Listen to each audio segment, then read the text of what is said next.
how do I put it? It was like, what do you care about them? What do you care about those people?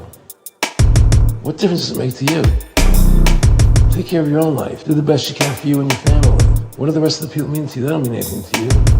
They're just serfs. They're just people. You know, what's the end goal? The end goal is to get everybody chipped, to control the whole society. They want a one-world government controlled by them. Everybody has an RFID chip implanted in them. And if you're like me or you, and you're protesting what they're doing, they can just turn off your chip.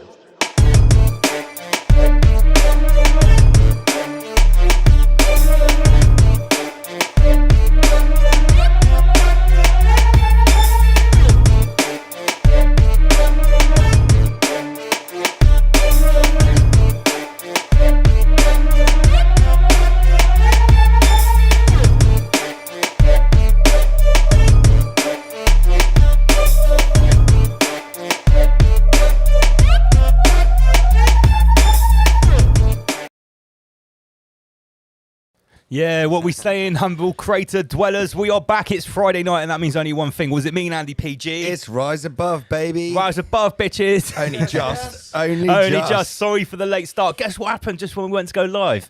The internet shut off. Literally. Someone pushed the stop switch to my 500 mega pieces a second. Richard Branson said no. No. Are we starting off with some tunes, Emma Beats?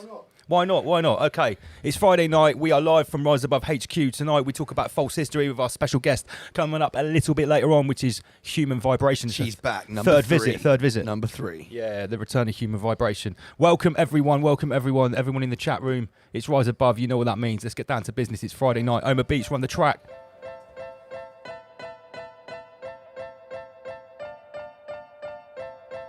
Gosh.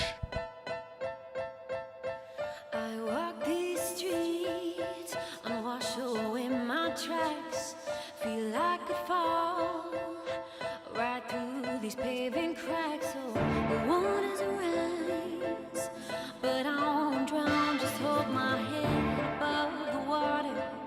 For all your sons and daughters, I guess it's time for me to face the facts.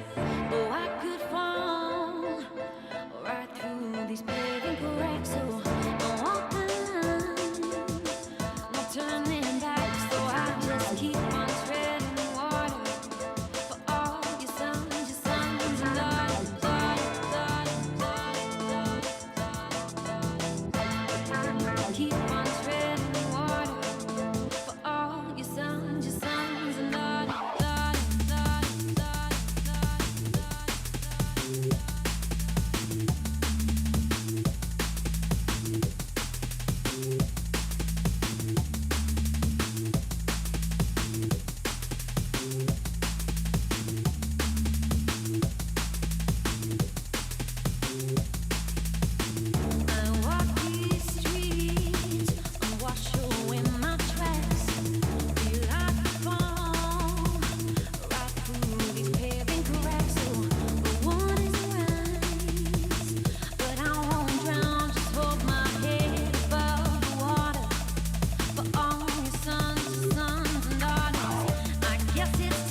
Welcome to the show, everyone. It's Friday night. Oma Beats is on the decks.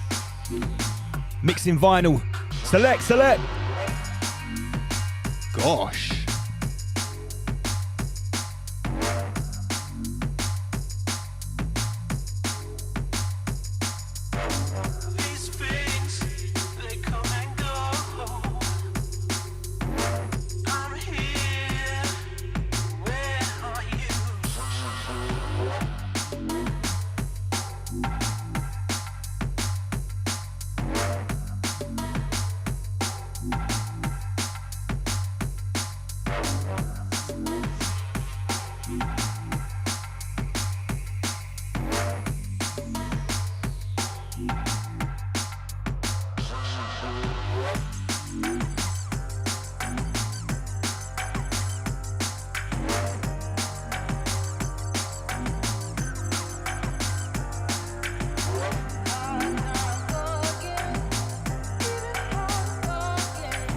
If you love Rise Above Friday, somebody give me some hashtags in the comment section. Cheers, everyone. It's Friday night.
We're going to be talking about Fauci a little bit later. Trust me. In fact, quite soon.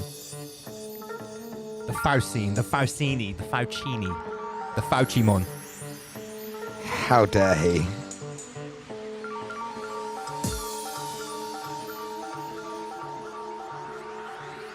You didn't miss much. We were late. You haven't missed anything. Don't worry.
Yeah, big up the man Milski Van Helsing.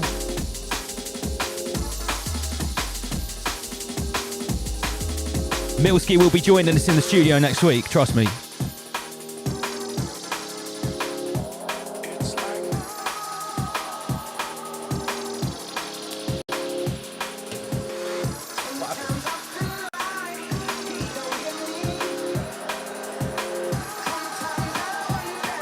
One, two.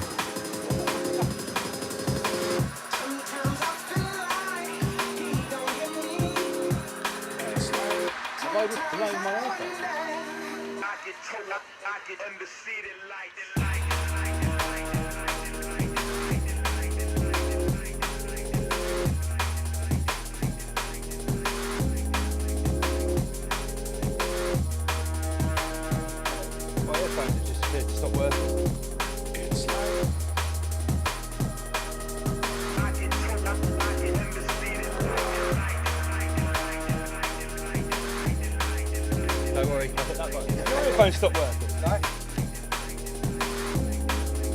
How weird is that? How weird is that?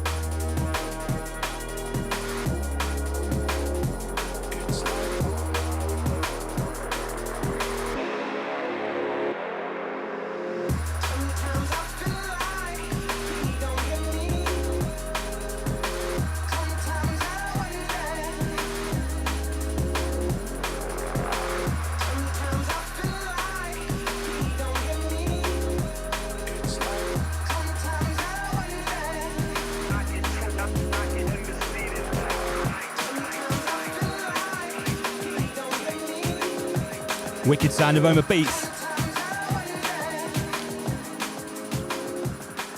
Just warming it up tonight. Lovely, lovely Oma Beats. Gosh. We promise not to gosh it too much tonight. How's it doing? How you doing, everyone? What's going down? Thank you very much, Oma Beats, for that lovely intro there. So let's change that graphic. We're not in the Crucible anymore. We've got to be up. We've got all these graphics to use. We've got to be on the point, Andy PG. Just yeah. No, not Soviet Union. No, not that one. Top left. Top left. Top left. Yeah. Just a straight little rides above merchandise. How's everyone doing? There's so much to choose from.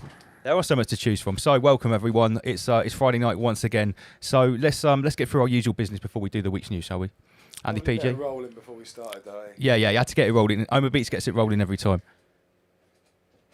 Okay, so t-shirts. The rabbit is in. As you can see, I'm sporting the khaki rabbit, and we've actually got some really good models. If you care to scroll down. If you care to look at the Crucible, you've got a lovely model sporting another rabbit t-shirt. Yeah. What? There we go. Beats, just turn Can around. you turn around and show the camera? Model that. Yeah, look at that. Look at that on Oma Beats. Beautiful. The rabbit. You know what time it is. It's rides above time. It's Friday, baby. It's Friday, baby. Okay. If you could go to share the screen again as well. Okay, so scroll down. You're doing the controlling this week, Andy PG, in case you hadn't already noticed.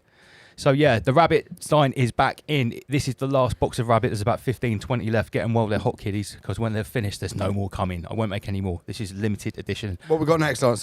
Digital Sun. There's a go. picture of that coming next. If you, so we've also got the Rise Above Live t-shirts. All of the proceeds go into making our studio sicker and better. Actually, paying for the massive debt that I put myself in to pay for the studio in the first place. So yeah, please buy a t-shirt and support the cause, so we can carry on telling the truth and entertaining you. We've also got flags. Which are £30, which you can fly at protest, marches, or just put on the wall. And if you go down, we'll actually see this is how you rep Rise Above with the flag. That's it. Big up yourself, Martin. Yeah, big up Martin, original Rise Above soldier, out in the streets of London. I believe this was last week. Had him in the studio a couple of weeks ago. Yeah, we certainly did. So yeah, there's a couple of these flags left.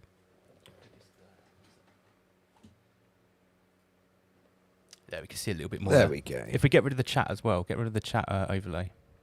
So many more things going on in Restream. There's loads. Chat overlays at the top, that little blue thing. Yeah. There we go. Okay, right. So there are some other people wearing Rise Above t-shirts this week. Go down to the next one.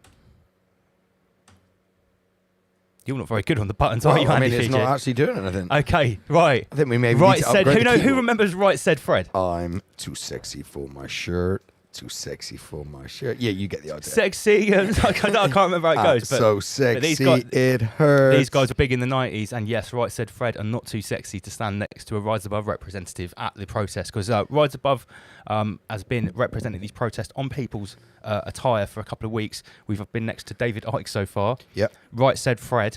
Let's see whoever truth-telling celebrities we can get the Rise Above photo taken next to. Mark Devlin said when he came here to the studio last time, he said there's a few celebrities, particularly in the music industry, because that's what he specialises in, that you wouldn't think would be shouting out and protesting against this. But, you know, there you go. Right Said Fred.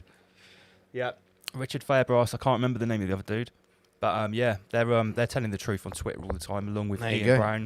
Brown, Danny Rampling, and a couple of others, which is what we're actually going to have a show about next week. Yep. Which is all going to be a bit more music based, and we're going to have Terra Slim, a Bristol rapper who I showed last week, absolute badass, and he tells the truth as well, which is the bonus.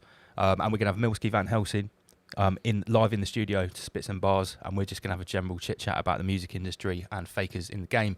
Right. We've got some other people wearing Rise Above t-shirts. Big up Laura, she was wearing a Rise Above t-shirt, sporting Rise Above Live, and also happy birthday going out to Dan. Happy birthday, Dan. He was rocking Rise Above out on his birthday. Excellent. Thank you very much for repping. Remember, t-shirts come with free stickers. You know the drill. You know the drill. It's got the QR code, guys. So that's enough about merchandise. What's up next? Oh yeah, this is the new one coming digital. So we talk about merch. every week. It's coming soon. It's coming soon. You can go everywhere. You can broadcast the Rise Above frequency from your chest outwards into the ether, and try and improve the morphic field of the Soviet Union simply by wearing the sigil. That's what it's all about. Symbolism, guys. So tonight we'll be getting down to the whole rabbit as per goddamn usual. But it's about that time where we need to go deep and dark straight into the Soviet Union. Hold on, comrades. We're going red.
That must have been really loud for everyone. I have to turn that down next time. Magic's busting out the Soviet Union grime remix. The marching music. The march music. So there's no shortage of stupidness going on to report this week. Let's just recap on what last week's show was. And I must say, we didn't even talk about UFOs that much. We're going to have to do what we'll do is when the story really drops, like in the outside exoteric normie world, we'll probably revisit it while it's happening to do a running commentary of whatever trying to pull. Yeah, But the reason about aliens and UFOs, we didn't do that before.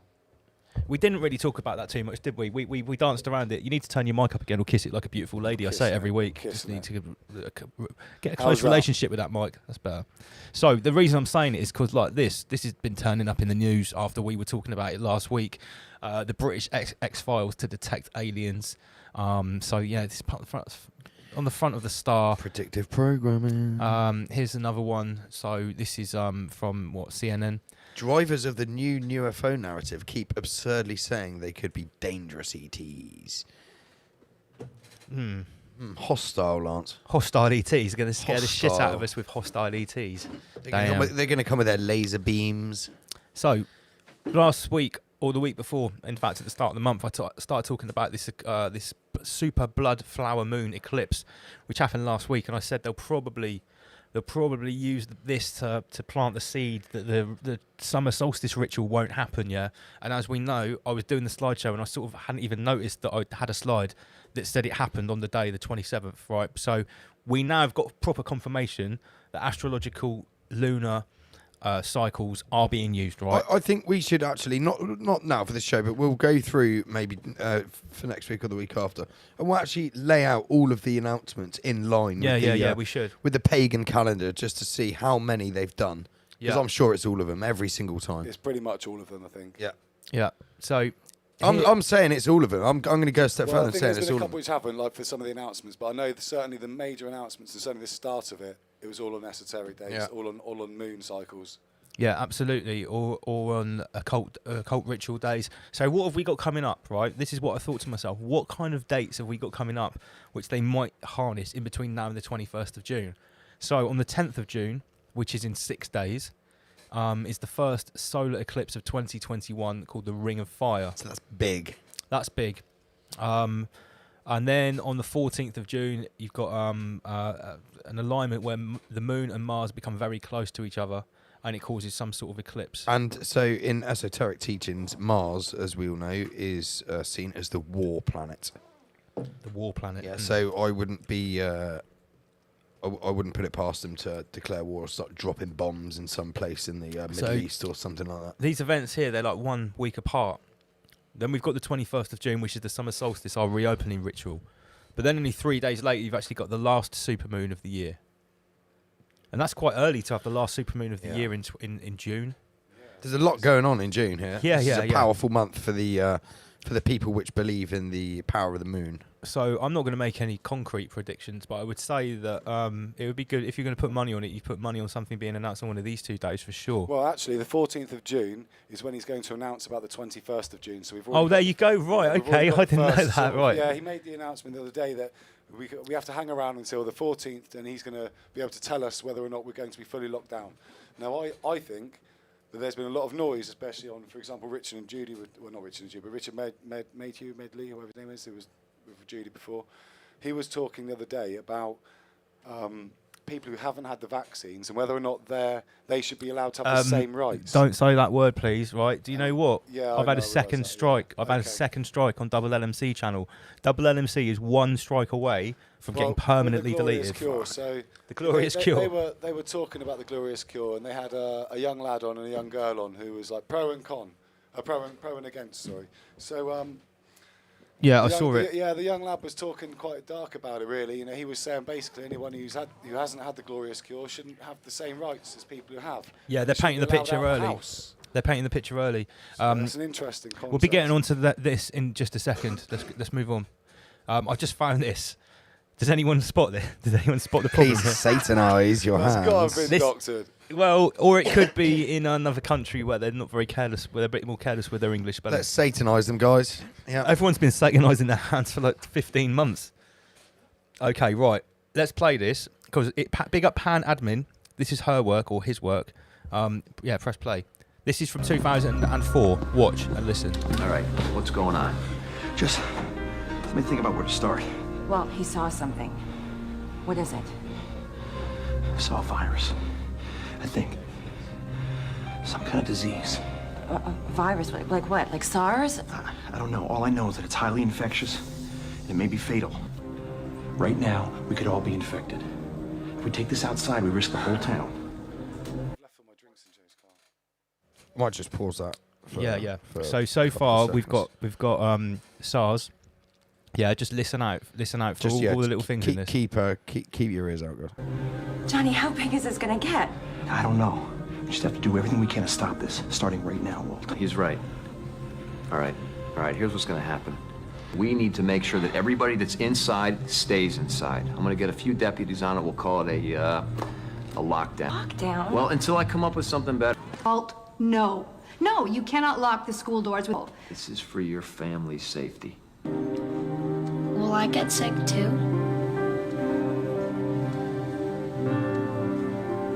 Yeah. Maybe we should wear masks. What difference does it make? According to you, we've already been exposed. Let's get one thing straight, Mr. Smith. I'm responding to political pressure. You have no reason to be scared. Let me ask you something, Amy. Animals. You've been around any animals in the backyard, even, let's say, a skunk, a raccoon? I'm going to swab the inside of your mouth with this little Q-tip. I'm gonna Schwab you. Trying to get a handle on this animal. Damn efficient airborne transmission. Blood tests and swabs aren't telling us much. We know it acts like a virus. It causes high fever and respiratory distress. Tracking and treating a mysterious outbreak like this would take the CDC months. We better get started then. Anyone who hasn't been exposed already needs to wear a mask. China. Isn't that where flu viruses come from? Oh, China, really? A lot of viruses come from there. International flight to China? That's no coincidence. Whatever it is, it originated in China. Time is not on our side. It's like looking for a needle in a needle stack. We have ruled out all the usual suspects: influenza, SARS, bacterial pneumonia. How long is it going to take? Well, it took 34 days to isolate the coronavirus that caused SARS, and that's fast. I'm authorizing a quarantine on everyone who's come in contact with a symptomatic person.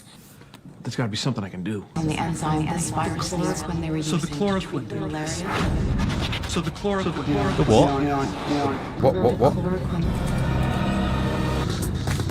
This is it. This is your virus. I'm sorry, but there's no cure for that.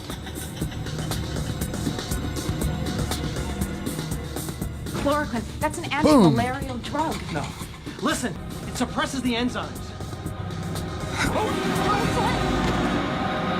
And he's down. Man down. Welcome back, you damn fool. What happened? We started everyone on chloroquine, stopped the thing dead in its tracks. Now, the CDC would have figured it out eventually, but not in time. Whoa.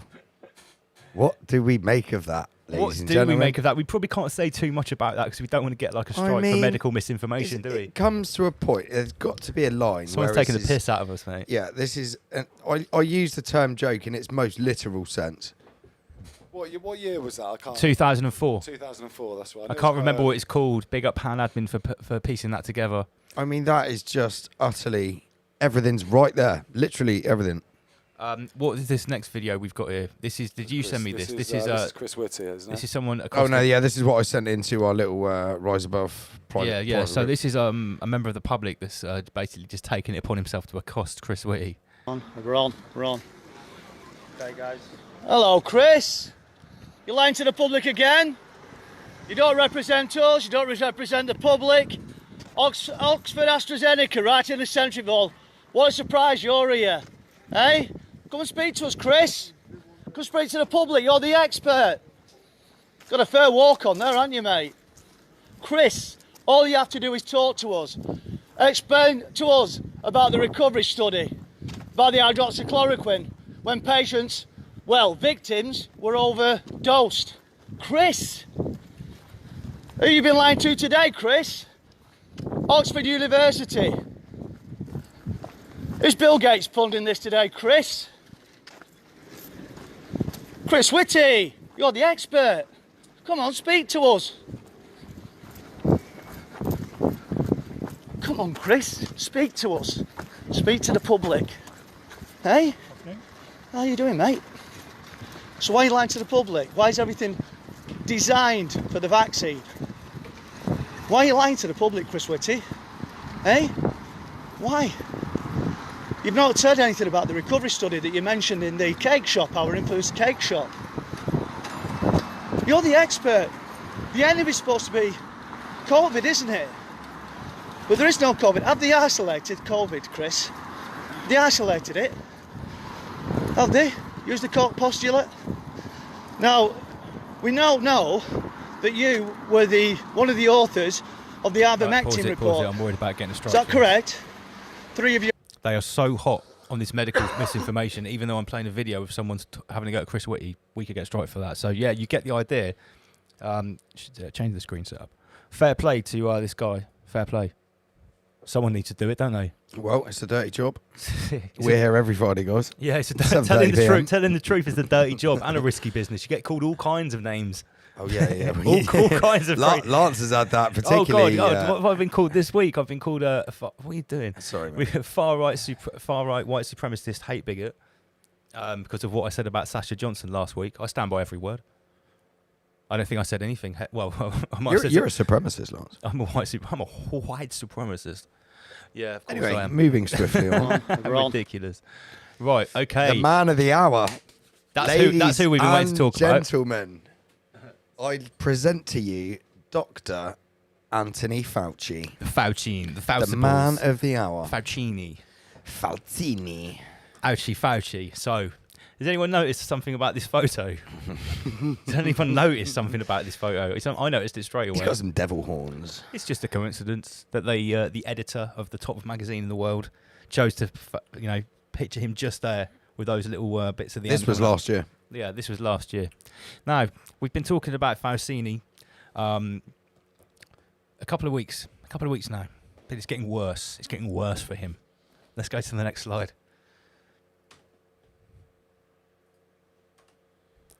You've gone too there. Right. Has anyone read these Fauci emails now? But I'm going to put a disclaimer. Before I start talking about this, we are commenting on the peasant pantomime on the Coviet carousel here, yeah, on the news cycle. I'm not saying I buy into this whole narrative of these are genuinely Fauci's emails. They haven't been released on purpose. It isn't a total distraction. I'm just telling you what's being... Hell, I'm saying that was set up from Chris Whitty.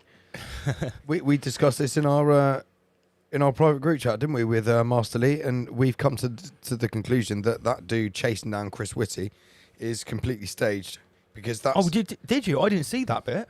What? What, the one that I just showed? Yeah. Because think about it. That's leaving the G7 why didn't he have summit. any Security and like, he's like the man of the hour for the UK, like, the expert. He's helping us through this pandemic, Lance. He would definitely have security and definitely some member of the... But imagine we were there. Could you imagine if we were there? What, the whole Rise Above team could you imagine? jumps out of a blacked out van all and Master seven Lee of us and just started trying to talk to him and question him and film him live stream. Could you imagine? They wouldn't let it happen. No. So I'm calling bullshit on that. I thought it was a bit iffy. I thought, how's this guy getting away with that? Yeah. I should have stayed in the group chat and there was seen your plenty of analysis. security. I'll You noticed just when he take was that. walking down the pavement, there was plenty of security, like their guard, and they could have stopped the dude easily. Yeah. Anyway, moving on. Okay, next one then, please. Faucini. Okay, so Fauci suddenly started supporting the lab leak theory because he knew his emails were about to be released. Maybe not. Who knows? But it's definitely a bit of a pantomime going on at the moment. So he had an upcoming book. Yes, he did. It was. It's been scrubbed from Amazon, Barnes & Noble, amid backlash. Fauci's upcoming book scrubbed. Not looking good. Not looking good for him. It was called Expect the Unexpected. Oh my God. Right back at you, mate. Right back at you, yeah. So this is good. Fauci, his new book, and his emails. Coming for you. They've been coming for him. So he now recommends a face mask to cover your eyes so you can't look at his leaked emails. And I've looked at some of them. If they're real, I've not read one. They're if they're real, they're very damning indeed. Very damning indeed. So we've moved on. I mean, last week it was Gates in the press. Yeah, Negative. they're all getting hung out to dry. Yeah, at the they're all moment. hung out. They've done their job. You reckon? I reckon they're out. Okay, this is me reading Fauci's leaked emails after losing friends and being told I'm crazy for a whole year because I said he was a fraud. Hey. Yeah, exactly. I made your dumbass wear a mask for the entire year for no reason. How'd you feel about that? I'd feel pretty How do embarrassed. you feel about that? I'd feel pretty gutted if it was me, I must say. I'll be pissed. Absolutely. So this guy... Shots fired. Shots fired. Real P. Navarro. Navarro says, I could argue that Fauci is both the biggest mass murderer in history and also a serial killer. That is shots fired, isn't it? That's shots fired. There's a distinctive Jack Nicholson appearance to this dude. Real P. Navarro there, his picture. It's got a little bit of Jack Nicholson. He does look a bit... Yeah, he looks a bit slightly, Nicholson. it's the smile. Yeah, Nicholson-ish. Nicholson-esque. What? So, Nicholson-esque. Back to the Leonardo DiCaprio meme from Django. I'm gonna just jump out ahead on this and say that Fauci didn't kill himself. I'd love to see Fauci not kill himself. There's some ones with Hillary Clinton, some emails about Hillary Clinton going around as well, saying she's ordered, like, it's quite funny. She's like, shit, that's One no toasted Fauci for Clinton, please. Dr. Fauci needs your help. What do you do? What do you do? I'd piss in his mouth. I'd stamp on his piss in fingers. his mouth. And I'd teabag him. Oh no! You couldn't stamp on his fingers. No, because he has to do that to himself. So the last thing he tastes before he splats on the ground is my salty balls. I'd teabag him. Well deserved. The Wild Doc, Dr. Dale Brown, he says Fauci knew all along that masks would not work, plus cause psychological harm to children, resulting in some to take their own lives. Equals Fauci should be charged with murder. I concur. Bold words. I concur also, but I'm not inciting anything. No one here is inciting anything on Well, this show. you can't incite someone to get charged with murder. That's all right. I incite the police to do their job. For once. Yeah. Joe M says the fact that Washington Post are the most ones who released Fauci's emails should cause everyone to try to figure out what they're up to. What the laser point of distracting us from, or what they gain from cutting him loose. Yeah, that's what I'm saying. Yeah, he's done his job now. You remember when Master Lee quoted me in the group chat the other day? What did he said? Lance said, "You don't see anything that isn't supposed to be You seen." were really pleased about that. I was. Yeah. I was Master like, Lee quoted you. me. Yeah, I was usually quoting him, mate. Of course. So I would say there's definitely something to this. That's what I'm saying. Gates has done his job. They're hanging him out to dry. He's been fucked in the media. Now it's Fauci. Who's next?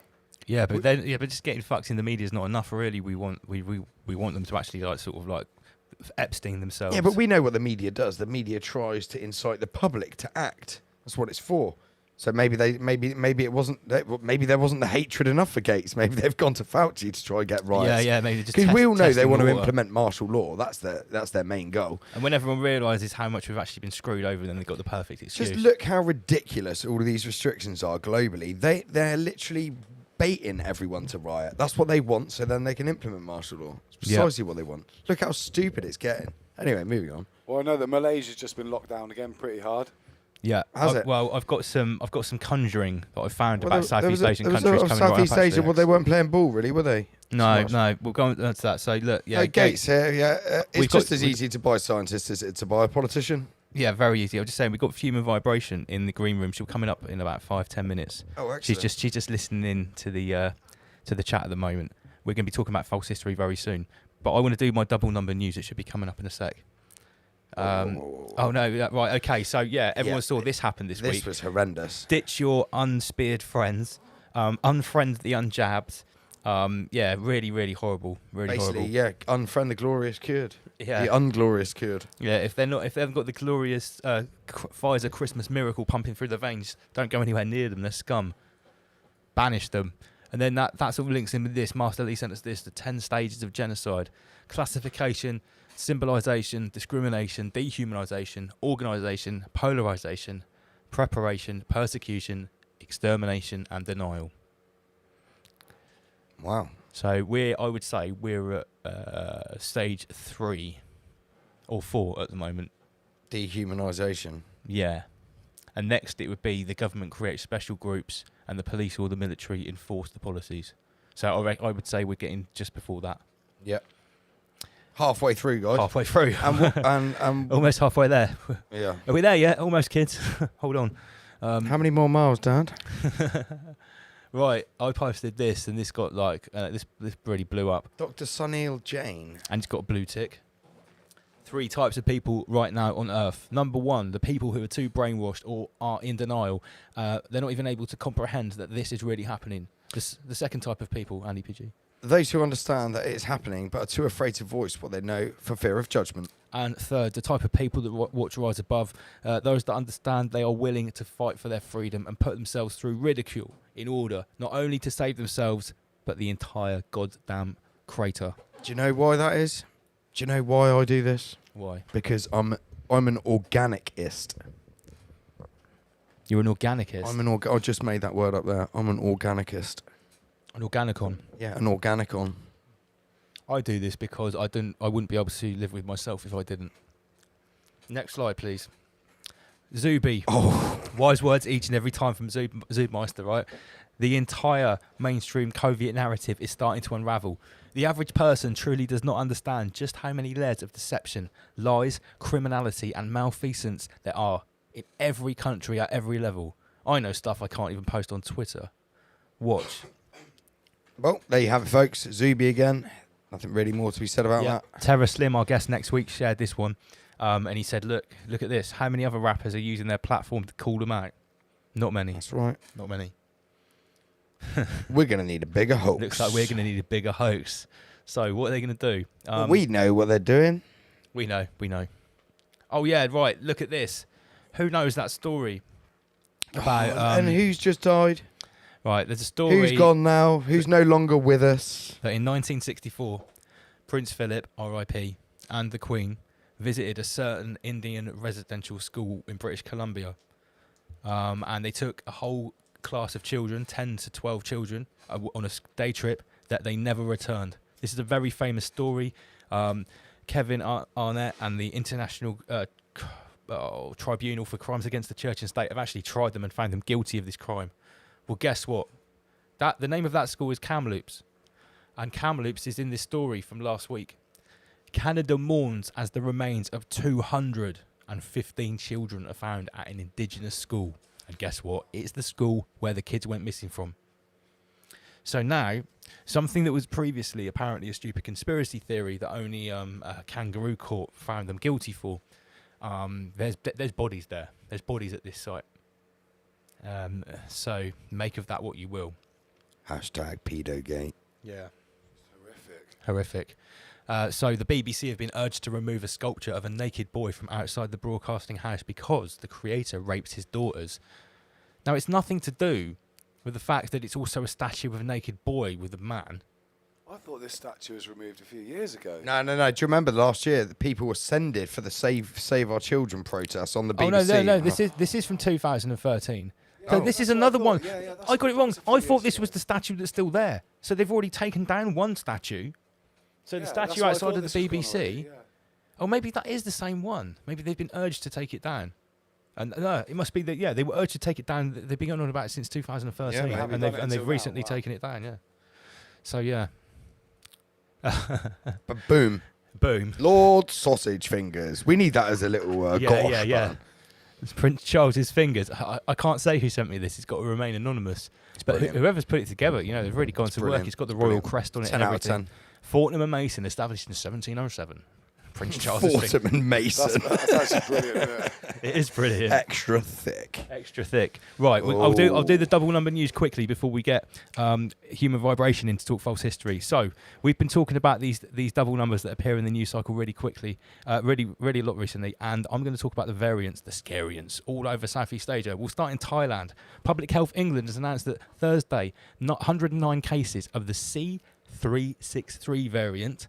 Now let's have a look at 3363. C363. C is the third letter of the alphabet. There's a 3.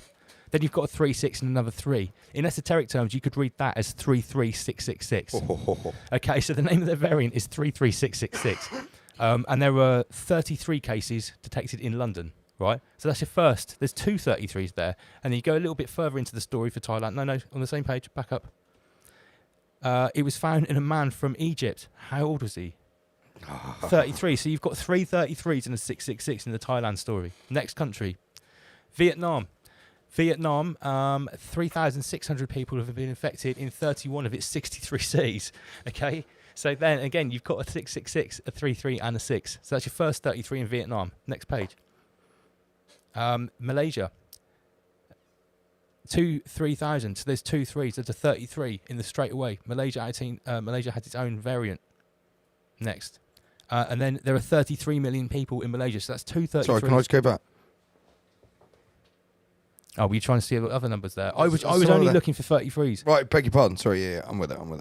Philippines, the P3 variant. So there's a 3, and it's this one came out in March. This is the only variant that they didn't talk about in the last week. This is actually for March. So straight away, you've got the P3 variant in the 3rd month. That's a 33 as well. A lot of 3s here. A lot of 3s, guys.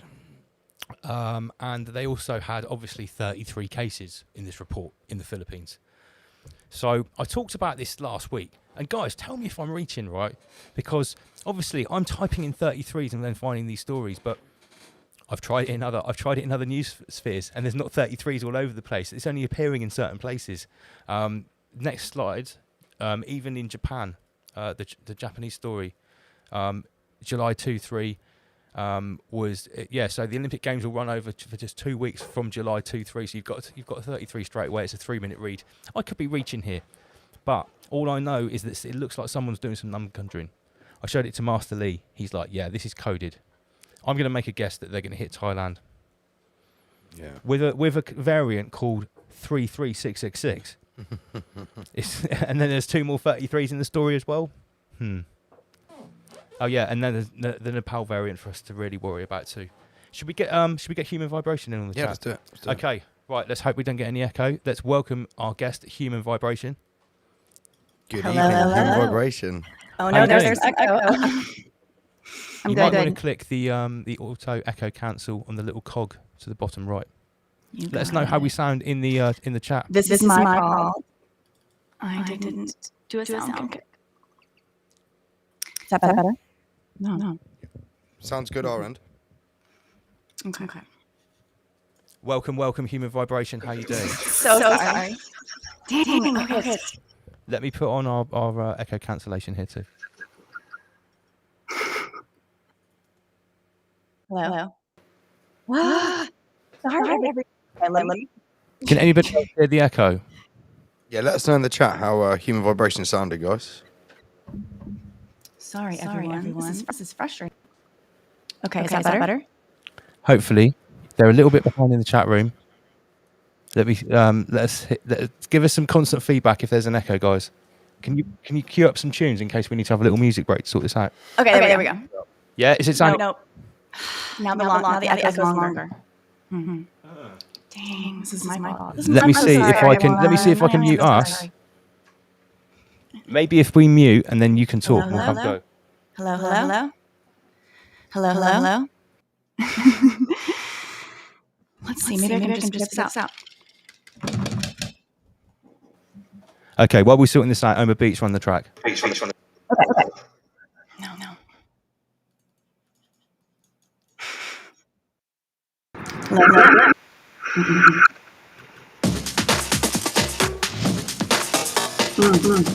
Wow, this is never happened before. Sorry, guys. Okay, let's see.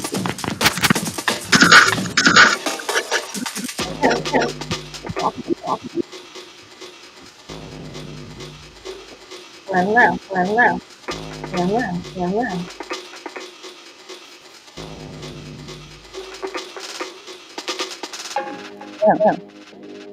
Okay. No.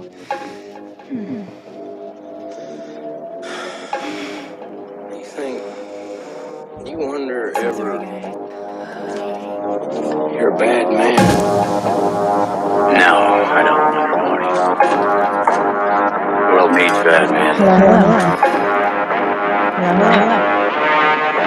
If we keep the other bad men from the door.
Gosh.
Human vibration, can you hear us?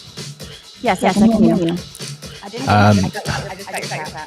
Yeah, let us know if there's still an echo. We've got a backup plan. You can call us on Skype, and we just don't have you on the video. So don't worry, there's a backup plan.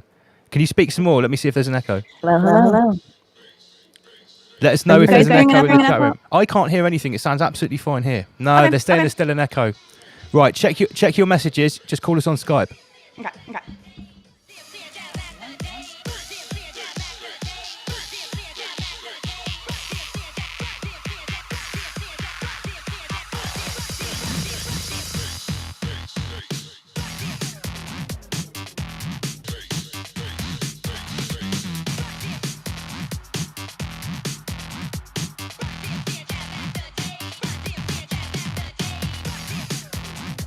Guys, I'm so sorry about that. Hello, Human Vibration. Hi, I'm so sorry. No worries. Right, if you connect back to the stream so you can see us in real time, because you're just on the audio, okay? And then we'll have a couple more tunes and we'll get you back in. Okay, cool.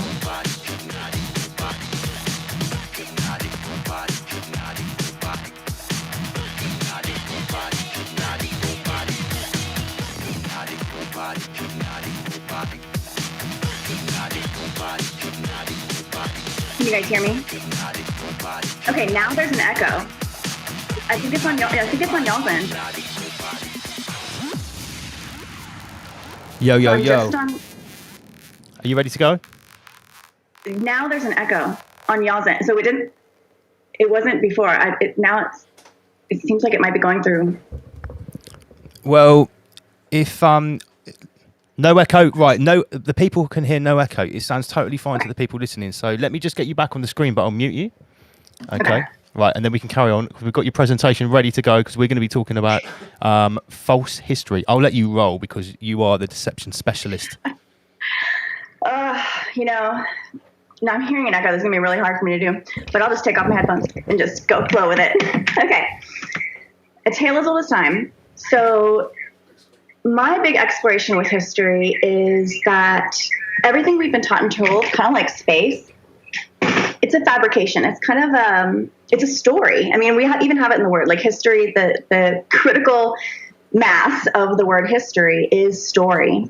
And that was something, I mean, like we always hear that. We always hear like, oh, his story. But I kind of like to see it as like high story. Like I see you. I see that you're a story, like a recognition. Not just a recognition that it's like some leader, powerful man's like his story or something like that, but just a story in general. And I think we kind of give the creator a little bit too much credence sometimes. But what I'm trying to do is look at history as like a fairy tale. And I think a lot of, like stories across time, one of the things that really brings them all together is predictability and characters and patterns. I think patterns are something, whether it's like archetypes with the characters themselves or even the hero's journey, we see that all throughout history. And we kind of see these same characters over and over. Like history is just full of these characters that we're really familiar with, whether it's really far back or present day. We kind of encounter these figures, these characters over and over. Okay. So let me see. If you guys want to go, just skip to ahead. Let's go to the next one. This is just kind of like, this is the idea. Once upon a time, I'm looking at it as a fairy tale. So story, history is essentially where mythology meets tradition. And tradition means time. Tradition means passing from one iteration to another, one generation of humanity to the next generation of humanity. These myths are the stories, and history is a collection of mythos, of mythology, of stories that we have collected and passed along and told to each next generation that these are important enough, so important that not only do you have to learn it, but you are now in charge of passing that knowledge along to not just your generation, but the next generation, like keeping this story alive forever. And it's kind of interesting what things come in and out of our purview, what things, if a story isn't hot enough throughout history, it'll die and we'll just forget about it and we won't teach it to our next generations. And it's kind of interesting to see what we as present day modern humanity, like what we are told, if we're being told it now, that means like we really need, not that it's important and true, but that it's important and powerful. And whether the truth, I don't think necessarily has anything to do with it. Like, I think the overarching understanding is that it's very, very powerful. And just a little note on the word history. It's still the same word for both history and story. I mean, we have it in our language. In English, we have a little bit of a flair to it, but in German, French, and the majority of Romance languages, they just the same word for story and history. It's kind of interesting. So the next slide is my favorite. It's the snake eating its own tail. And what is a story but a tale? And I think Ouroboros is one of the longest characters, longest symbols throughout history of this idea of this cyclical wheel, this ever generating, constantly evolving, revolving entity. And I think that's history. They say if we don't learn history, we're doomed to repeat it. And I always wonder about that. I wonder if we are doomed to repeat it because they keep feeding us garbage history. And then we end up recreating these old wounds that weren't even real wounds, but we keep like bringing them up and getting into them. Anyway, that's kind of another exploration of like how I think there's a lot of things now happening that are like tied to history that maybe didn't exist, and conflicts that maybe didn't exist. But I think that's brilliant. That's a brilliant way to do it. Okay, next one is my favorite is ancient Egypt. And so the next slide with the first ever, the next slide has the first ever iteration of the Ouroboros. That next slide, yeah. So this brings us to ancient Egypt. This is Ouroboros number 1. This is the first one. Oh, I like this. Someone in the comments said it looks like a nutsack, the previous image. That'll come back around. Trust me. That'll come back around. Looks like a nutsack. Okay. Can you hear us, Human Vibration? This is the very first of Ouroboros. This is number 1. This is the first time that it was ever communicated, as they say, and this was many, many, many, many moons ago, many eons ago. This was the hieroglyphic Ouroboros. And I think that Egypt is a really interesting place to start with this conversation because when we think about history, I think ancient Egypt really fascinates all of us. It's a fascinating topic, and it's one of those that we have to learn. We have to learn ancient Egypt. Nobody gets away from it. When you think about some things that we learn today, like space and dinosaurs, our grandparents did not waste any time on space and dinosaurs. Trust me. Yeah, good point. It depends on how young you are. Maybe your great-grandparents, but like not that long ago, we were not being taught space and dinosaurs because we weren't even aware of these ideas to teach. But everybody that's been alive in the recent, like, let's say 8 generations, we've known about these ancient Egyptians, the stories, and I feel like they keep coming back, and we'll kind of dive into that. Okay, so when I think about ancient Egypt, one of the things that I remember mostly is that all of the statues, and this kind of goes through a lot of art, but all the statues have no noses. Like, they don't have any noses on their faces, which is kind of interesting. So the next one shows the Sphinx. And this is one of the original Sphinxes. This was the Sphinx as it was being, what do they call it, excavated. This was when it was being found. And I think that this is kind of interesting. This is a very rare view of it. And we didn't really see how this is how they say it was found, with its head just kind of poking up out of the ground. And then they dug it out and built the rest. But if you see how like the everything's positioned in this view, you'll see there's a big ridge. And if you go down to the next one, this is where they kind of extricated the ridge. They kind of dug it all out. And what I find really interesting about the pictures of the Sphinx is so much of it is the construction. It's the construction of it. We're seeing the construction and being told it's a restoration project. I think that's pretty interesting, and I think that's something that I'm going to try to get into a little bit more. But I think the word restoration is kind of interesting because there's a story inside that word as well, and we see a lot of that with ancient Egypt, and I think even like the idea of archaeology is pretty interesting. And this is 1990. This is 1990 that this is being done, but like archaeology is really new too. We think archaeologists are been around forever. People have been studying this forever. The science of archaeology is really old, but it's not. Archaeology is just kind of this new thing, and all these discoveries just happen to be found after all these years of humanity. Like all these, if you believe in the timeline, we've been around for hundreds of thousands of years, or whatever, or whatever timeline you believe. It's a long time. That's what they say. But yet, after all the ancient civilizations and all the excavation that had ever been done, it really wasn't only until recently, like just like the 1800s, that we just found all this amazing stuff. So ancient Egypt is one of these things that we just kind of found in the 1800s. So kind of interesting. So you'll notice that in the restoration, this is 1990, the nose is gone. And then in the next image, this is in 20, we all remember this fun one. That's Melania Trump looking like some sort of lounge singer. She looks great, but it's kind of or Indiana Jones. It's a cool outfit. I would actually wear something like that. It's kind of funny. But again, where's the nose? The nose is gone. So this is many years later. This is decades later, and they still haven't fixed the nose. And I think that is a little joke. I think that the nose is like knowledge, knows, know. And I think when the nose is missing, it's basically like, wink, nobody gets it, nobody knows, nobody's in on it, No, the nose is missing, the knowledge is missing. I think that I think the evil overlords aren't so evil. I think they have a really mischievous sense of humor, and they're just waiting for someone to come and pick up on it. So, okay, the next one is hieroglyphics, which are pretty interesting.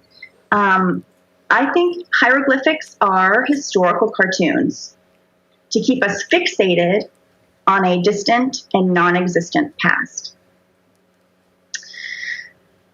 And if you go to the next one, you'll see one of the most famous hieroglyphs, one of the most notable hieroglyphs is this one with helicopters in it and like submarines and all sorts of like military. And this is I looked into it, I thought this might be a hoax or whatever, but this is hieroglyphs in the Temple of Seti. This is actually hieroglyphs. And they have all these explanations for what these are. We're just looking at it wrong. We're seeing helicopters, whatever. And they're actually something different. But I don't know. I think that's kind of interesting, which kind of brings me to the Pierre de Rosette, which is the Rosetta Stone. And this is so interesting because this unlocked everything for ancient Egypt. And I think it's all just BS. I think what's really interesting is that it's called the Rosetta Stone, and the word rose means deception. Sub rosa in Latin means anything done under a deceptive cloak, like anything done to deceive. Sub rosa. The Rosicrucians. Under the rose is what it literally translates to it. And so here we have the rose, the stone of rose, the Rosetta Stone. And Rosette is just it should be called the Rose Stone. They purposefully mistranslated it to English. And I think that's another little wink across time. Like this is all just gobbledygook. This is all just someone just discovered this and made and then magically they had all they needed to understand this cartoon language to decipher they got the secret code in the mail or the decoder ring and. Then they figured out history. And if you go to the next slide, I love to bring up this stuff. My whole thing is line of purples, purple, purple, purple. I can't talk about purple enough. Well, rose is a shade along the line of purples, and it's at 33 degrees. Oh, wow. I know that you guys have mentioned, before I jumped on with my incredible echoing, I heard you guys doing some stuff on the new 33 strain, the 66633. So when you see 33, So if you look at if you look at the Rosetta Stone, like I can't look at a stone anymore. I see just Rose 33. Like I don't see this grand historical achievement. I see a little wink. I see a little gotcha, like a little interesting, a little like elbow jab. Okay, so the next one. Oh, okay. This was this year. This was this year, y'all. This year. So yeah, this was a procession of 22 ancient Egyptian royal mummies. I remember this. And they were passed through Cairo, like the most lavish. Go to the next one. You can see. Note the purple. Note the purples. Okay, go to the next one. Okay, so this was the town. Look at that. Look how. That's wild. So the entire city was illuminated in shades of purple. And this was to move a procession of 22 ancient mummies from point A to a new museum 3 miles away, point B. And like 22 times 3, I mean, it's just like you get the 66. It's just like, come on, guys. Okay. It's like a massive ritual. Bring it back around. And the next one is, mummification. This looks pretty familiar. The removal of brain procedure. Why? i.e. mummification. Milsky Van Helsing brought this up. The PCR test for COVID-19. Not saying they're removing our brain, just saying it seems like a little bit of a brainless exercise. I've got a whole lot of thoughts on that. This is history. That's more the present, so we'll keep it to Egypt. All right. So the next one, I thought this has always been really interesting to me about ancient Egypt. A big conversation now is pyramids as electromagnetic energy conductors. And like there's a recent study from Russia who revealed that the Great Pyramid actually focused electromagnetic energy under resonance conditions, and it's inside its like inner rooms and beneath it. So like within is where like this incredible amount of power is coming from. And if you go to the next slide, what I think is really interesting about this message is it really communicates what I believe to be the truth of pyramids, that like the human body, we're pyramids. Pyramid means middle flame, inner flame, pyro meaning flame, fire, mid meaning inside. I think that if ancient Egypt is a hoax, what's the truth? Like, what are they trying to communicate to us? And I think that truth could be that we are like energetic superconductors. We're the pyramids. They always say our body is a temple. What is a pyramid? A temple through history. I think we can kind of use all of these little tricks that they're doing to kind of like weave together some actual truth about ourselves. And one of those truths is, I think that we are highly energetic, highly powerful semiconductors, of incredible amounts of energy. And we are pyramids. We're inner flame beings. And the next one is the human toroidal field.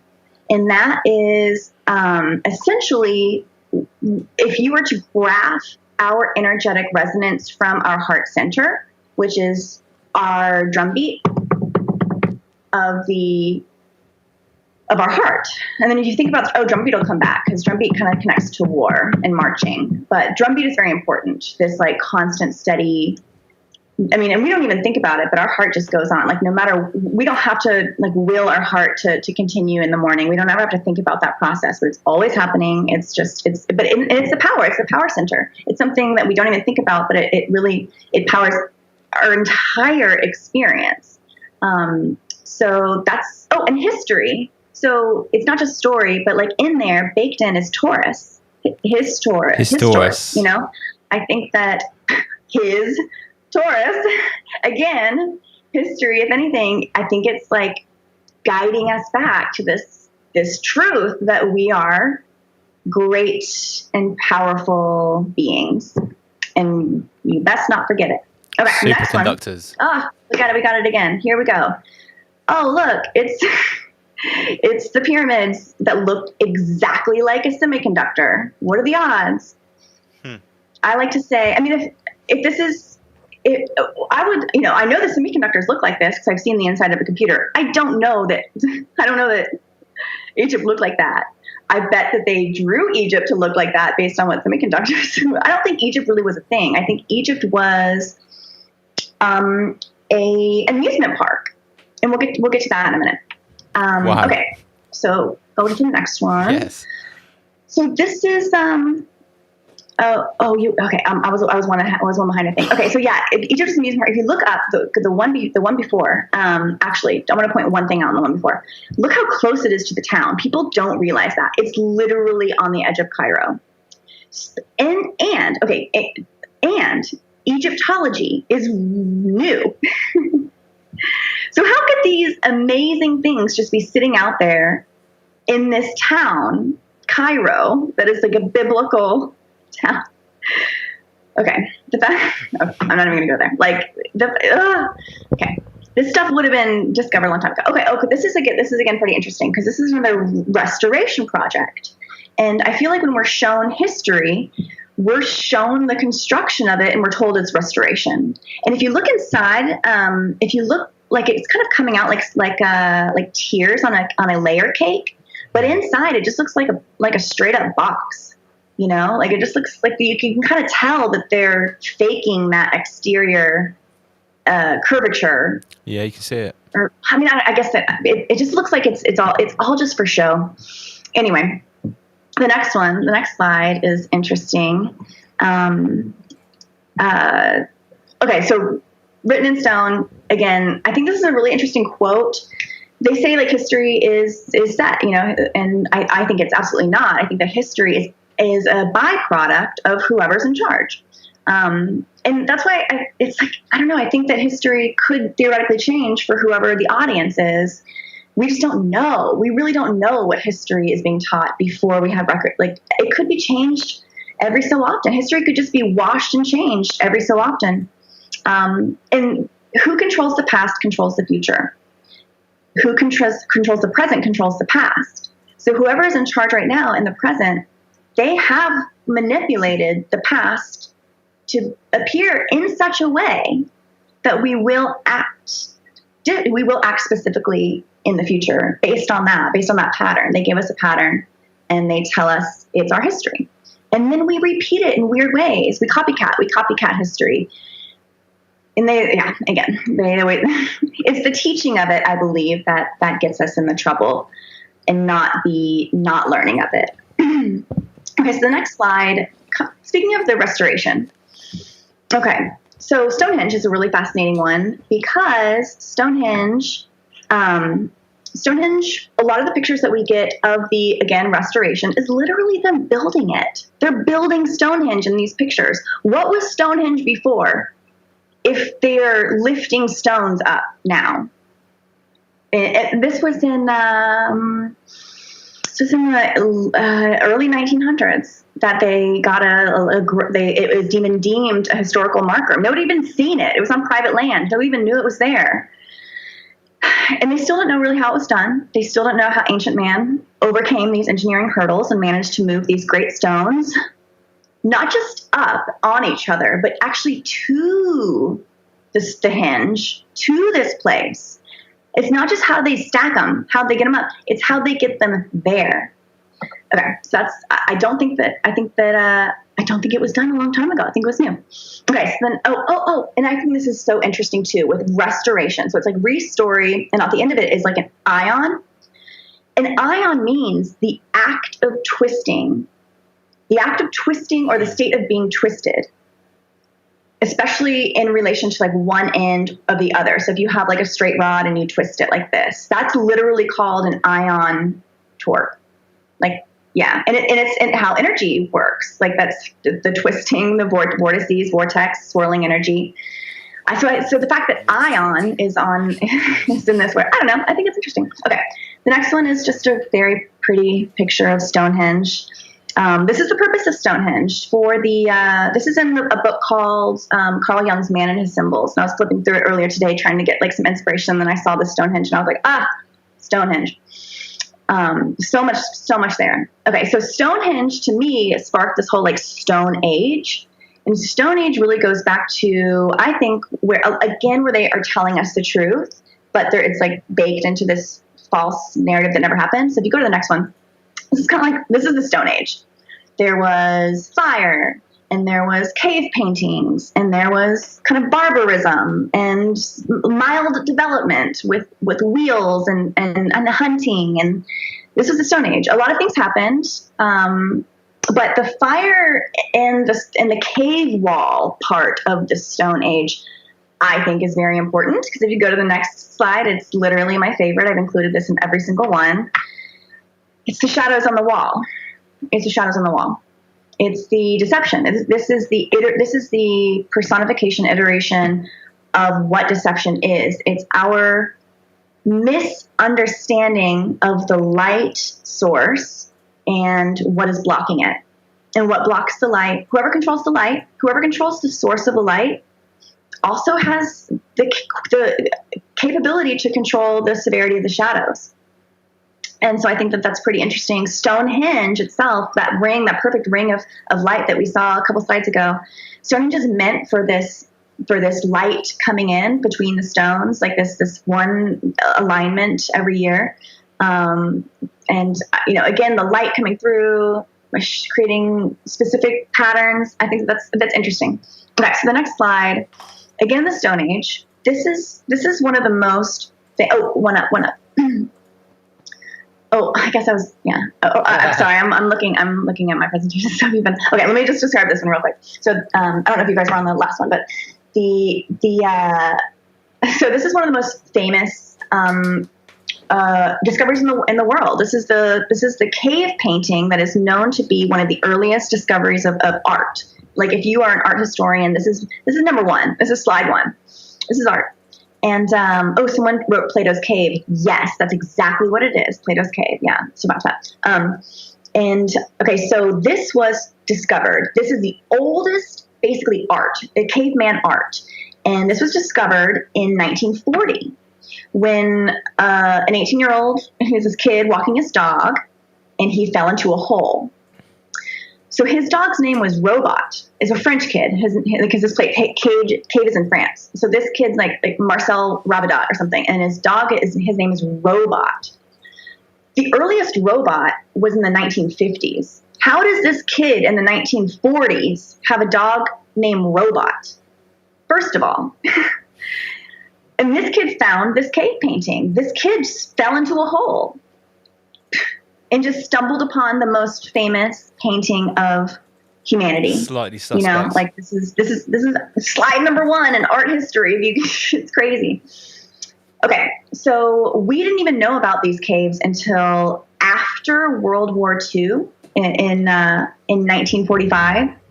And then it immediately closed, or it closed like right after in like the early 60s, because they said it was just like we were going to damage it.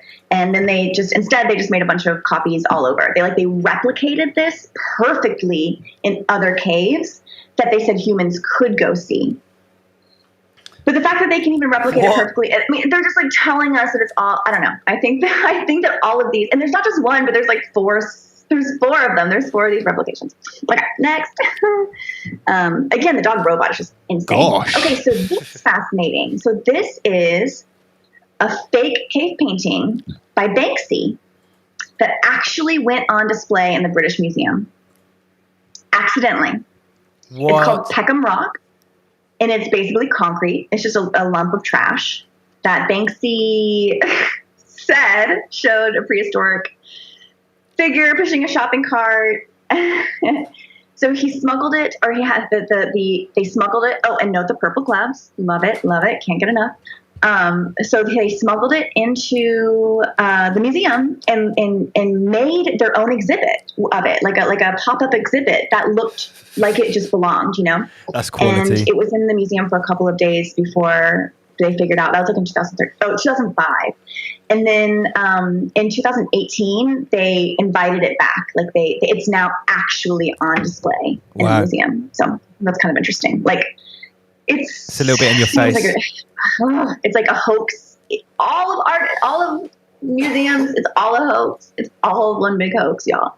Oh my gosh. Okay, next. Okay, back to stones. The idea of stones really fascinated me. Like just the word stone, and it reminded me of the famous volcano Mount Vesuvius in Pompeii. And that was like right after the AD. It's like early AD, like in the first 100 years of AD. And the city was buried so quickly that everybody was in like the blast zone was preserved as these mummies in stone. We've never seen anything like this ever again in the history of history. You know, like why do we believe this? It just looks like stone. Like why do we believe that there's a person there? Just because they tell us. It just blows my mind. Okay, so this goes to the next one. And I've shown this one. This is probably one that's been in all three of them too, or maybe not the space one, but definitely my John Bonet one. So on the left, we have a 3D face that is pre-textured. This is a digitally generated face. Looks like You'll Greta. see quite a bit of detail. Yeah. Really, the only missing detail is in the eyes. The eyes are blank. The eyes are blank orbs. So that detailing goes on next. That's in the skinning process. The texturing process. So whenever I see these in the 3D process, whenever I see this version of, and it also looks like Westworld. If you guys watch Westworld, when they I think in the intro sequence, like as they're dipping the that 3D printed body, this is essentially what it looks like, and that is what our statues look like. They look like 3D rendered entities, and I think that there's something really significant there. We still, again, with the nose, the nose is a little chipped off. You know, they always tell us the truth, I think, in small and extraordinary ways. They tell us the truth. And the eyes are also always unrendered. You know, they go through this extraordinary detail in these statues. They even do like the marbling on the veining sometimes, but you'll notice that they usually leave the eyes as these blank orbs. Very similar to how the 3D rendering process is. It just blows my mind. Why would they do that all that way back then? Why go through the process of doing squiggly curly hair if you're not going to do a circle around the eyes? You know? I don't get it. Okay. This next one is really interesting. I also saw this when I was flipping through that Man and His Symbols book. Okay, so on the top, you'll see coins that are from the Roman Empire. And as the coins get farther and farther from city center, they lose detailing. The face goes from a very detailed face, kind of like what we see on our coins today, to a very abstract squiggly on the far right. And it's almost a comparison to an artist under LSD who began, and then he sketched a face, and it was very specific and detailed. And as the LSD took over, the face got looser and more abstract until it almost appeared. I mean, it's almost like it really appears to be the progression. Even the squigglies of those, really, there's a real interesting templates there. And this is, again, history repeating itself. That's weird. And not really. We didn't do this. We didn't make this happen. You know, we're not making history repeat itself, but it always does. And I think that that's something very, very incredible. Okay. So you can't have history without what? War. Okay. So let's leave the stone statues, and we'll go into something a little bit more controversial. Okay. The art of war. Art is the expression or application of human creative skill and imagination. I like to look at war as a very scary movie that we're all in the audience of. Some of us participate in without realizing that they're actually starring in a movie. And let's dive right in. Okay, so the next one is just this image that has always, I come across it quite a bit. I come across this image quite a bit. It's striking. It sums up everything that I feel. This is my dad fought in Vietnam. He never really talked about it. He talked about training and how scary training was. those were his scariest stories. His most harrowing, close to death stories were things that they would do in training, which I didn't really think about before, but now that seems quite significant. All the pictures from actual war, from actually being in Vietnam, he was just like, he's hanging out with his buds. He looks like he's having a great time, you know. But the years leading up to that and in training and he was a Marine, so a lot of crazy training. Anyway, so the whole experience is the training is it's all very scary for everyone involved, but it could also be fake. Okay, so the next slide. This is something I tweeted a long time ago when I first kind of got onto this idea. I think I did it on Memorial Day, like last year, which is basically when you're supposed to remember all of the fallen soldiers. And I couldn't do that this year. I had to think of it in a different way. And I really do believe they call war theater. If any battlefield at any time is called the theater of X, like the theater of World War II. You know, if it's active military engagement, it's literally called war games or theater. I think it's all an illusion. I think that it's all everybody who's participating on the ground level, all the soldiers, they're doing their job and they are in it and they believe, and it's a very scary experience. It doesn't mean that the overlords are really fighting against each other. And it doesn't mean that there's really anything at stake. We're never going to run out of oil. I'll get to that later. So all these oil wars are it's just a reason to have this movement of, sorry, my dog's drinking water in the background, so pardon that interruption. I think I've heard this term of war being just a strategic displacement of goods and land, you know, or territories, you know. So if we go to the next one, this is really interesting. So like war for, you know, let's just start the First World War. It's called World War I. It's like, that must be important. It's the First World War. We didn't have any world wars before that. It was categorized as world wars. So it's also known as the Great War. And that was in 1914. And it was after the assassination of Archduke Franz Ferdinand. And he was the overlord of Austria, not Australia, but Austria. And if you go to the next slide, this is the vehicle Archduke Franz Ferdinand, this is the vehicle that he was rolling around in on the day that he was assassinated. And his assassination started the war. Keep this in mind. His assassination started World War I. And he was assassinated in this vehicle on this day that you see. So let's go to the next slide. Okay, so take a look at this. Take a look at this license plate. It's kind of banged up, but it says A111118, which is so fascinating because the day that the armistice was signed, that we're ending the war, you know, that was in November of 1918. Later, that was on 11 of November. That was 11/11/18.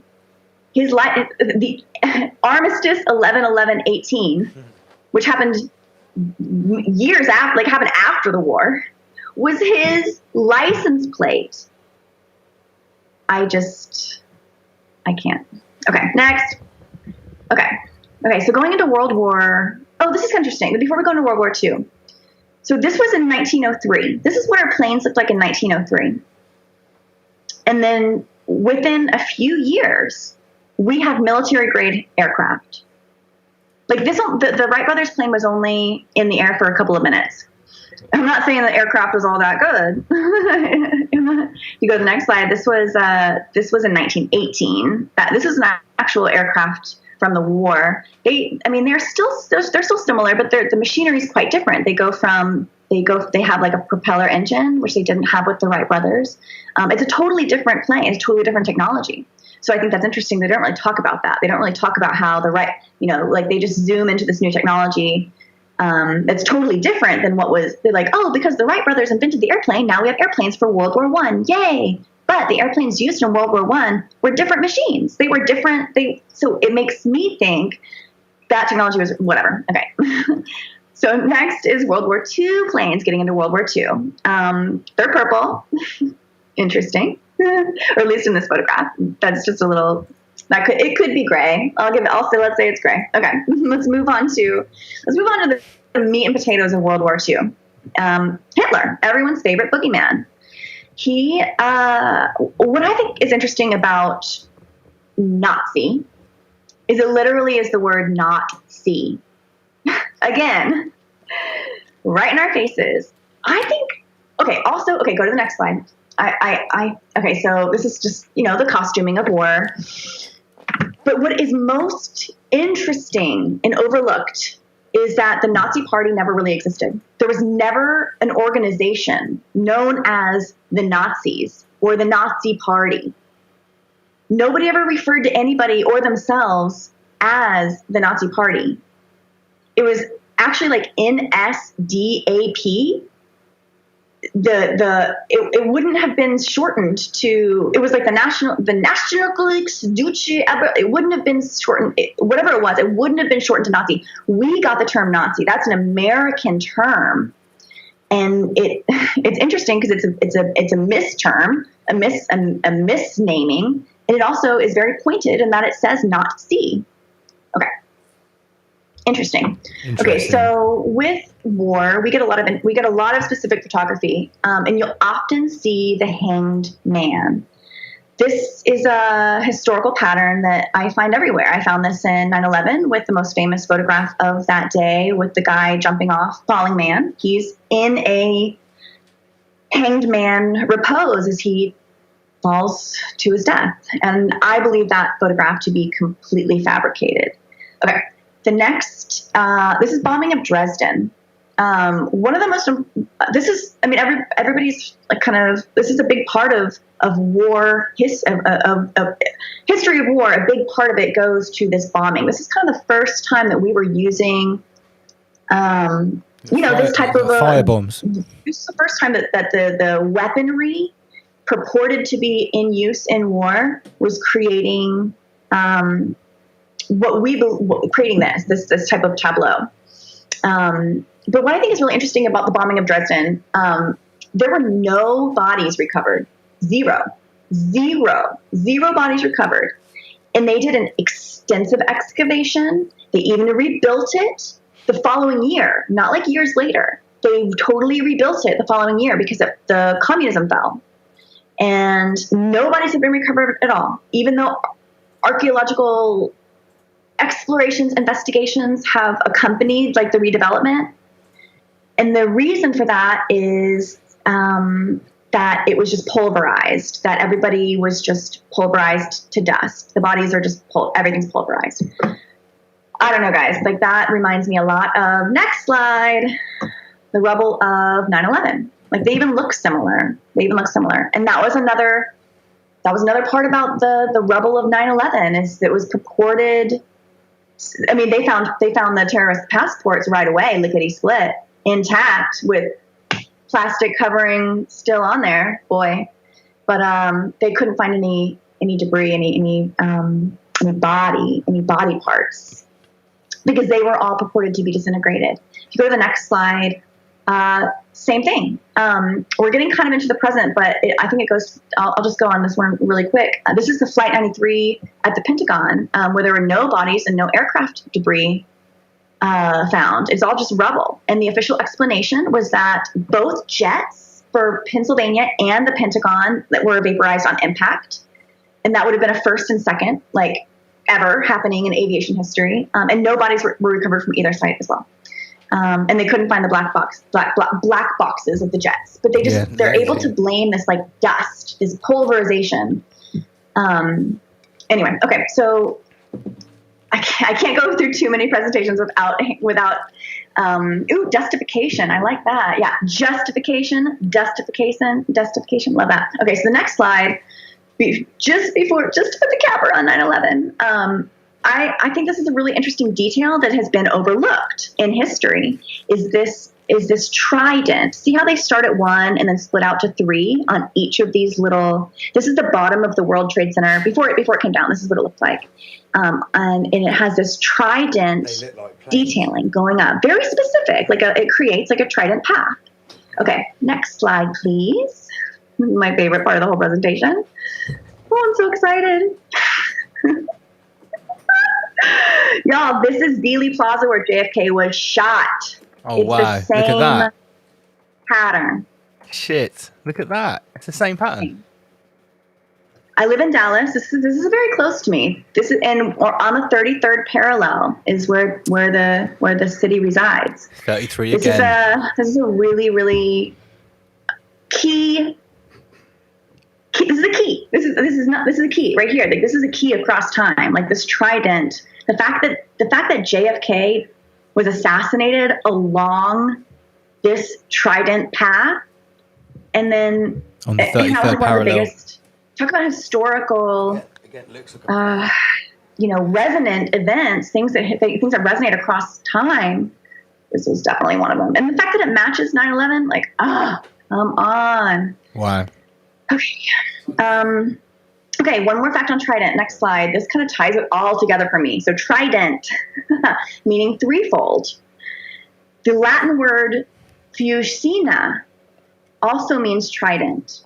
And what is fusina? Fuchsia. Next slide. Fuchsia. We're back. Back to the pink scale. Fuchsia. So fuchsia comes from the fuchsia and fusina. So both like the trident word fusina and fuchsia. They are distilled from the German name Fuchs. Fox. It literally means fox. It means to baffle or deceive, like the word fox. Fuchs. Fox. German fox means Fox. Fox. Right.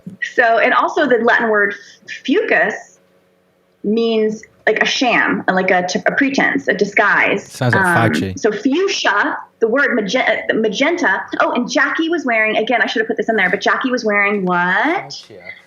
A fuchsia magenta outfit on the day that the shit went down. So my next slide sums up exactly what I thought when I learned all of this stuff. I just said in my head, "Oh, for fuck's sake!" That you say like you can't make this stuff up, but they do. They really do. Trust me. Like they are, and they do. And to sum up war, like before we jump onto the next thing, I believe that countries don't fight against each other. I don't think it's like a war. I don't think the theater of war is something that is waged by one ruling party against its own subjects, or another ruling party against the subjects of another country, or doing that to prevent the conquest of territory. But I think it's just to keep the structure of society intact and to keep all of us enslaved by fear in the process. So I think war is much different. Okay, now on to a much lighter-hearted subject. Fossil fuels, dinosaurs, fear, and fuel. Okay, so dinosaur, if you go to the next slide, we have a nice little dinosaur, or a family, a dinosaur, a whole gang, having fun. So dinosaur comes from, the word, it's recent, it was in the 1800s that they came up with dinosaur. And it comes from the Greek word dianos, which means terrible. It means dire, terrible. Causing or intended by great fear, dread, awful. So dinosaur, and saurus comes from salos, meaning twisting. So again, we're back with the twist. Ion meant to twist. Saurus comes from salos, meaning twisting. Restoration, the ion meaning the act of twisting. Okay, so I think that these things are interesting. Next slide is, this is a very scientific representation of what goes on with fossil fuels on this next slide. And basically the dinosaurs were down there and they made all of our goo. They made all of our black goo. And I think that is just the most ridiculous story. I think that the term in no way, shape, or form relates to the substance. I don't think that fossil fuels have anything to do with fossils. I also don't believe, I believe that they put this idea of oil being from fossil fuels because that allows it to be something that will is finite. Finite, Because yeah. there was only so many dinosaurs, and so that allows this other farce. The other side of this coin is that that oil is finite and we can run out of it. And if you go to the next slide, like we haven't experienced a squeeze as big as they have in the past. I think this is in this like 73, and it was basically saying it was OPEC, which is the governing body of the flow of production, the flow of distribution of this material. OPEC basically just created a false shortage and said that there was a shortage, and they had all these, and they can wrap it into climate change. They can wrap it into international intrigue with starting wars over it. There's a lot that they can do if you believe that this thing is precious. I think we'll never run out. My dad worked in the oil industry. He actually was out there on those international deep water rigs, very backbreaking work, and petroleum engineer, West Texas guy, but like he did that. He wasn't really a conspiracy theorist, but he did say that he didn't think we would ever run out because he had worked on rigs that they had to cap because they were dry. And then within a matter of a week, they were just like just spewing up like it was no tomorrow, like it was a fresh well that had never gone dry.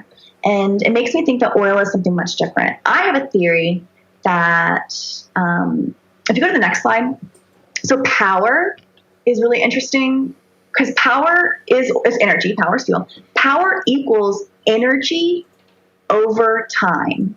That's literally the equation. P equals E over T. So how do you exact power over us as people? You exert a very specific type of energy over a specific type of time, over time. And I think that all these, like, these again, I think that the fuel, I think they're lying to us about fuel because I kind of think that that oil could be our burn off.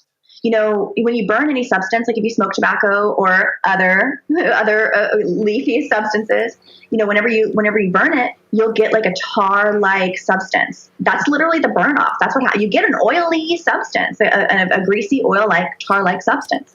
I have a feeling that oil could be energy, like existent body energy, but I don't think it was dinosaurs. I think it's probably us, maybe like some sort of byproduct of our loosh or something. So that's one of my theories. Okay, the next one, this is fun. This is when the scrotum comes back around, or the nuts come back around from the Ouroboros.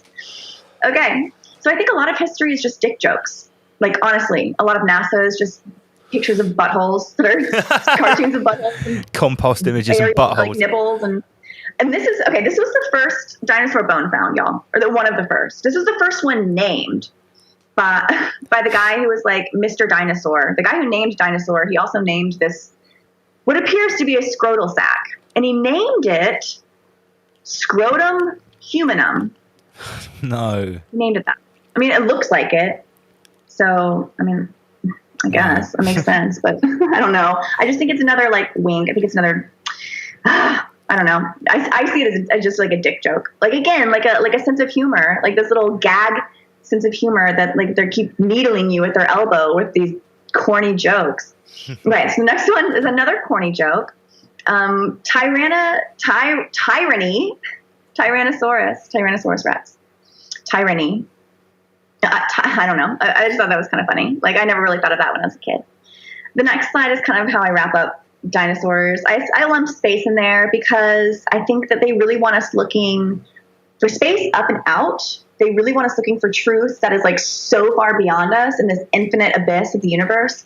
And they also want us looking for truth really far back in history, maybe even a history that doesn't exist.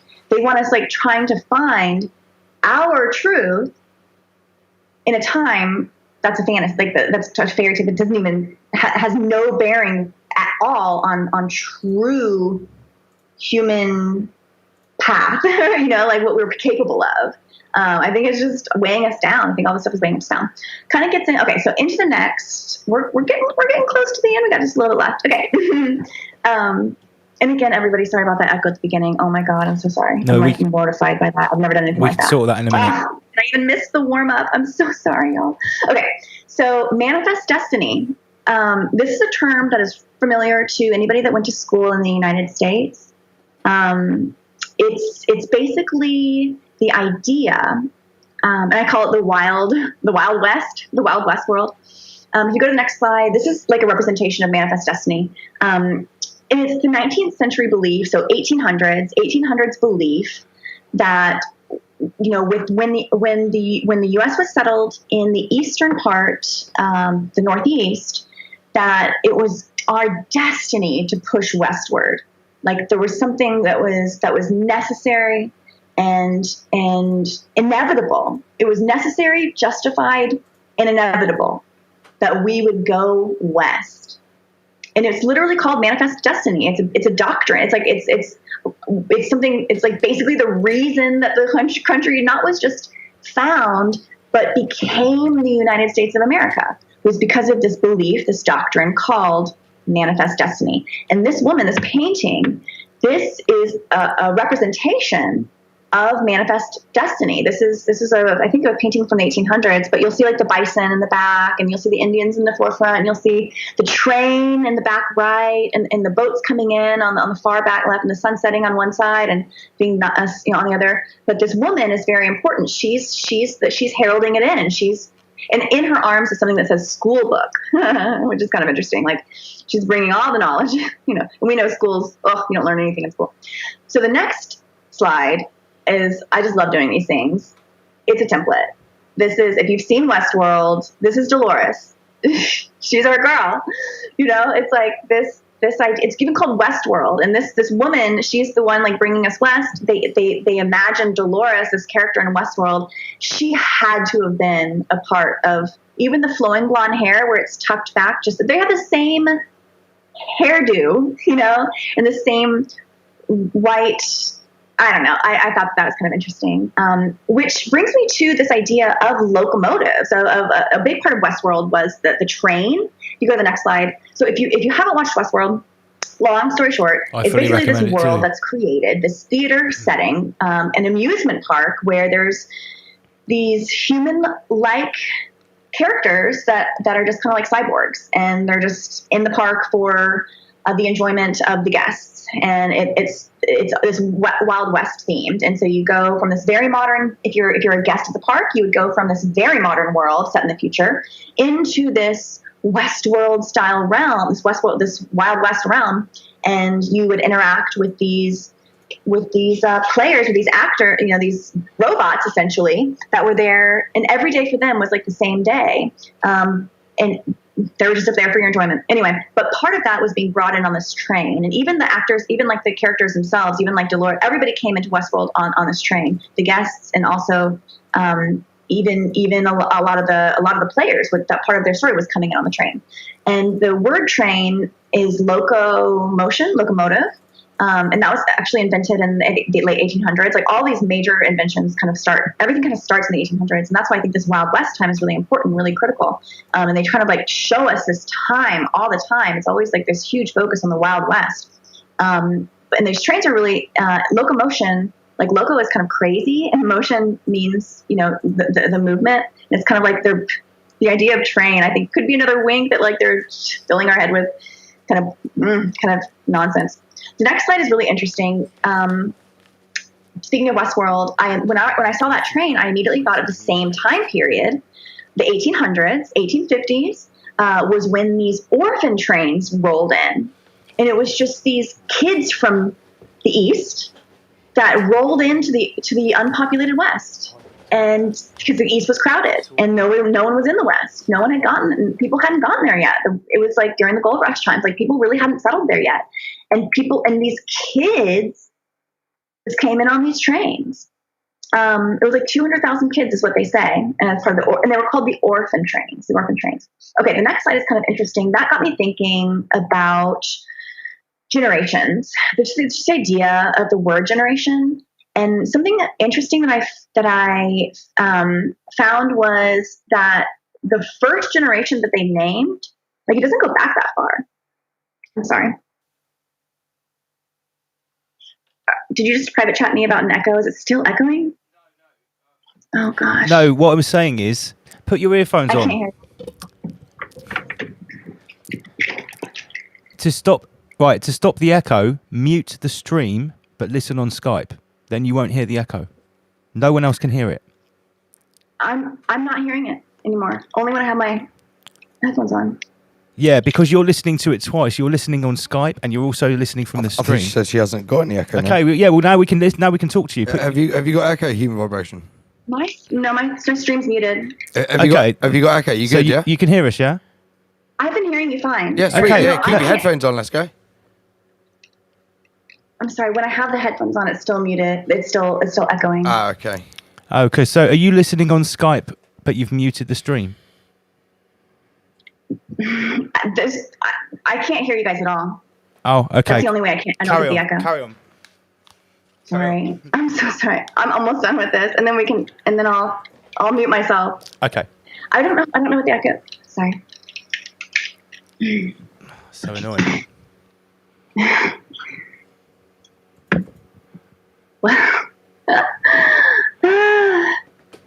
Okay. Okay. So I just have this little theory about like the first generation. Our first, like, if you know, there's Generation X, Millennials, Boomers, blah blah blah. The first one begins at this time, this like orphan train time. That was when they first started naming them, and we didn't have generations listed before that. And I thought that's something that I find to be kind of revelatory in its own way. And it connects to this, if you go to the next slide, it connects to this principle based on the Iroquois Indians. And they had this philosophy about, it was a philosophy that encompassed multiple, like their number was 8 generations. It was Gen 1 plus 7. And it was basically the idea that with every motion that you put into the world, everything you do, every decision, every echo that goes into the world, it lasts for Gen 1 plus 7, so a total of 8 generations. And that you should make every decision, every action, every movement in the world should be kind of thinking in that amount of generations ahead.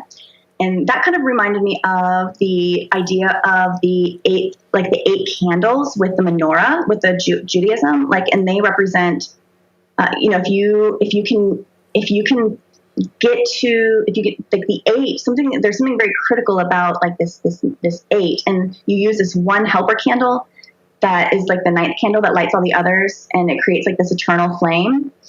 And I've kind of wondered, because like 8 is the symbol of infinity. 8 means infinity. And I kind of wonder if there's some sort of like 8 generation loop that we could be on, and like that represents like this constant, as far as like this, if this is all a hoax, or if this is all a play that we're watching play out, like a very sophisticated play, multimedia presentation that we're watching over time, there could be something really interesting about the number 8, which means infinity. And generationally, I also heard, I haven't been able to find this, I heard on the radio a long time ago and haven't been able to find the exact article, but there was a DNA, it was talking about like Ancestry.com, and there's something about our mitochondrial DNA, our actual ancestral DNA, that degrades it halves itself, when you mate and then have a child, and then they mate with someone else and then mate with someone else, like you get lost in that equation. Great grandfather, after so many iterations, you get lost completely.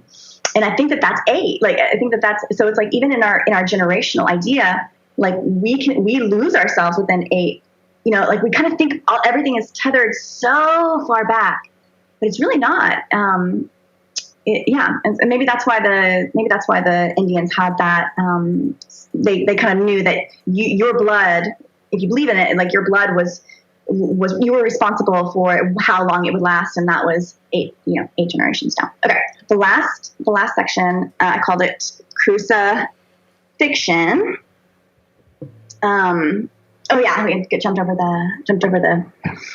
the snake, but crucifixion. I like to nothing is sacred when it comes to human vibration. I like to look at everything, and that includes religion. So the next slide is basically, these are, this is the Messiah. This is, okay, so on the left, we've got Zeus. And in the middle, we've got Jesus. You know, they look the same. They kind of have the same name. On the right, we've got Mirza Ghulam, who's got a different name, but he's the Messiah figure. Every world religion, Judaism, Christianity, Islam, Shia Islam, Buddhism, Baha'i, even Rastafarian have a Messiah figure. It's part. Every religion has this Christ come down figure. These stories are quite similar. We think that we religion as being so different, and everyone's different if they have a different religion. If you were to step back and really look at all the stories of the world religions, there's so much crossover. There's so much borrowing. There's so many that are like, it's the same guy. It's the same dude. Like Zeus, Jesus. Come on, and Ja means the Zeus. Oh gosh. Okay. And then, okay. So the next one, speaking of Jesus, I grew up kind of in a church. Casually Christian, I would say. My parents didn't really go, but I wanted to. I wanted to wear the cross around my neck. I wanted to go to Bible study. That didn't last all that long. I was in the 6th grade, so I was in middle school. But Jesus dead on the cross to me always felt like a live action snuff film. Seriously, it felt like we were why are we looking at this guy die all the time? Gosh. And why is he always naked? And why does he always look kind of sexy? Why does he have amazing abs? Why does Jesus on the cross have to be sexy? And why does it have to be? And he's always bloody too. Why do we need to see that? Why do we need to see all the time in our houses of worship this ghastly, erotic scene? It's everything. I think it's like an unholy fetishization of. It's like an inversion. It's an inversion of the thing. We're religion is supposed to be the pure, and somehow we're going into church every day, looking at these crucifixions and wearing crucifixions around our neck, and just keeping us weighed down. We're locked in. We're locked into this notion of sin and salvation, to something outside ourselves. And we're also locked into the idea that we're born wrong. We're born dirty. We have an original sin. I don't like that one. Cause I look at a sweet baby and I'm like, how does he have sin? You know what? He's fine. He's fine. Okay. So the next one I think is really interesting. This is Judas. This is Judas hanging after he betrayed Jesus. The story goes that Judas betrayed Jesus for 30 pieces of silver, which was at that, really not all that much. And then he did something where he kissed Jesus. He identified him. And he did the kiss of Judas, and that led to soldiers arresting, and then this guy named Caiaphas or something, and he led to Jesus getting arrested. Anyway, so then Judas hung himself because he betrayed Jesus. He was so despaired and distraught that he hung himself.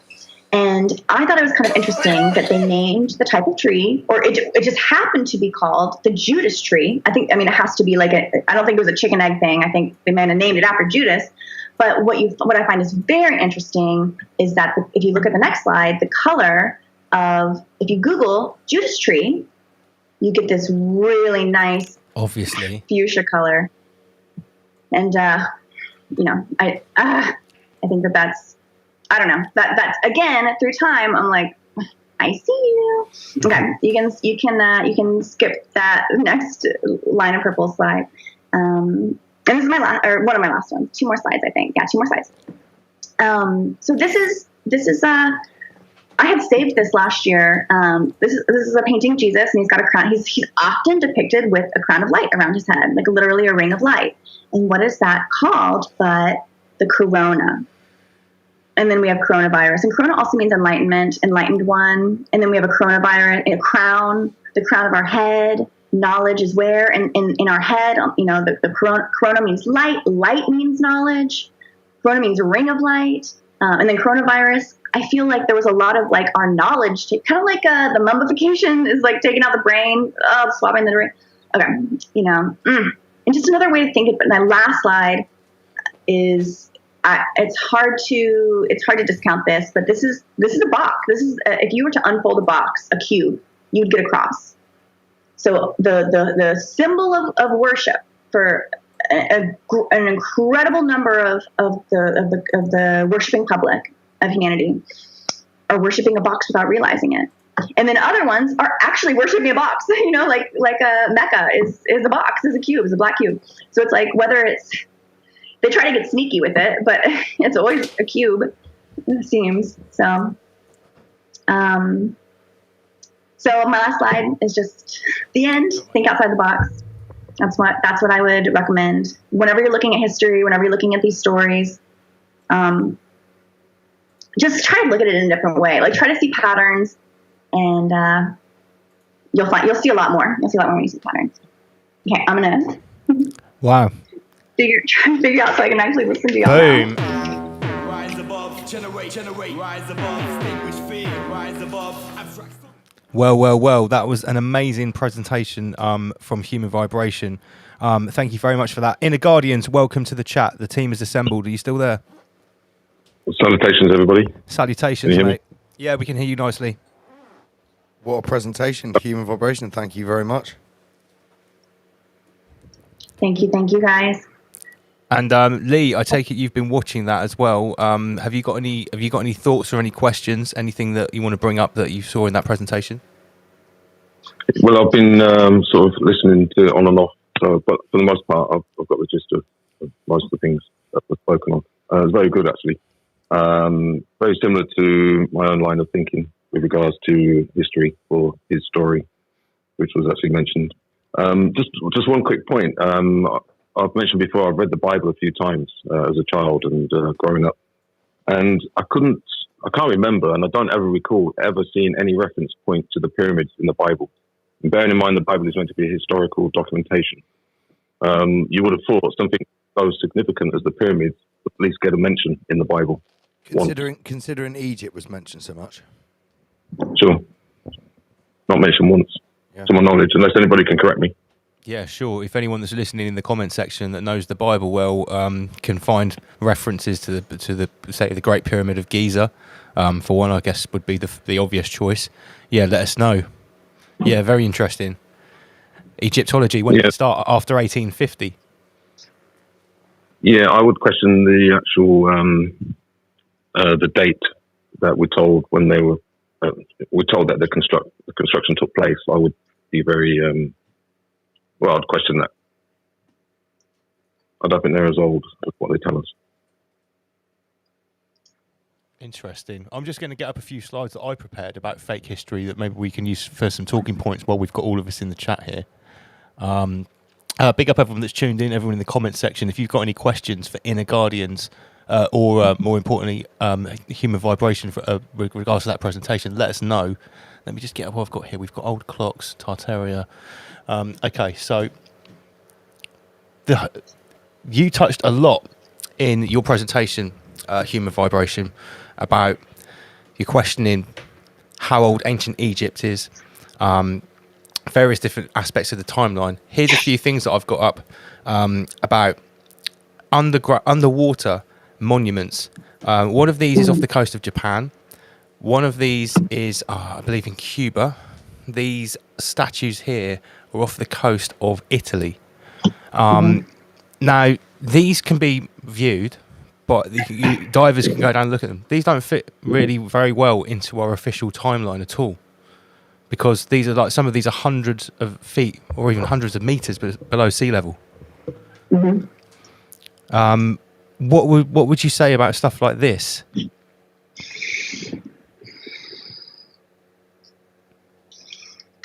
I would say if this whole world is developed for us, then all of this is just meant for us to find. I would say that. Oops, am I? Can you hear me? No, you sound fine. You sound fine. Yeah. Okay. I would say I think the underwater part is fascinating.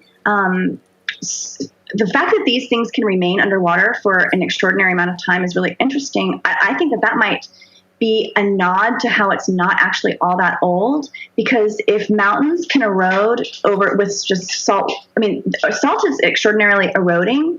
These super, super, super ancient things, I'm not so sure that they would really be able to stick around all that long submerged under ocean water, submerged under salt water. I could be entirely wrong, but even the Grand Canyon has been, carved out through the introduction of water, and that's not submerged. And so think about something that's totally submerged. It could just be all cool stuff for us to keep finding and think that, get lost in these stories. Atlantis, I think that's a big part of like an underwater tale. I personally don't think maybe there are old civilizations that were like different versions of our Westworld. I don't know. Yeah, what are you going to say? What about the concept? Inner Guardians, go for it. Yeah, me and Mrs. Inner Guardians were having a discussion this week, and she raised a point about objects or things or themes being inserted into our reality, not created or built, but actually inserted. Mm-hmm. Yeah, so for sure. This would explain a few things. Well, just like, for instance, the pyramids. Maybe they were never built. They were just inserted into our reality. Sure.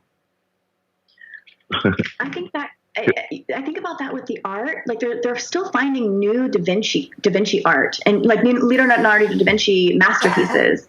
I think they insert stuff quite a bit. I think it's a great thought. Yeah. It's all part of the game. Yeah. Yeah. So you touched on plenty tonight in the Guardians in your Human Vibration in their presentation. How much of that did you actually catch in the Guardians? I think I got most of it. I mean, I pretty much agree with everything. I didn't hear anything that I disagree with, but as Human Vibration says, I thought it was interesting at the start when Human Vibration was talking about the fact that before, recent times we weren't taught about, dinosaurs and space in school. We were taught about ancient Egypt and things like that, and now we don't really focus on that so much. It's all dinosaur space. We're educated on everything other than the here and now, for the most part. It's all about either the future or the past.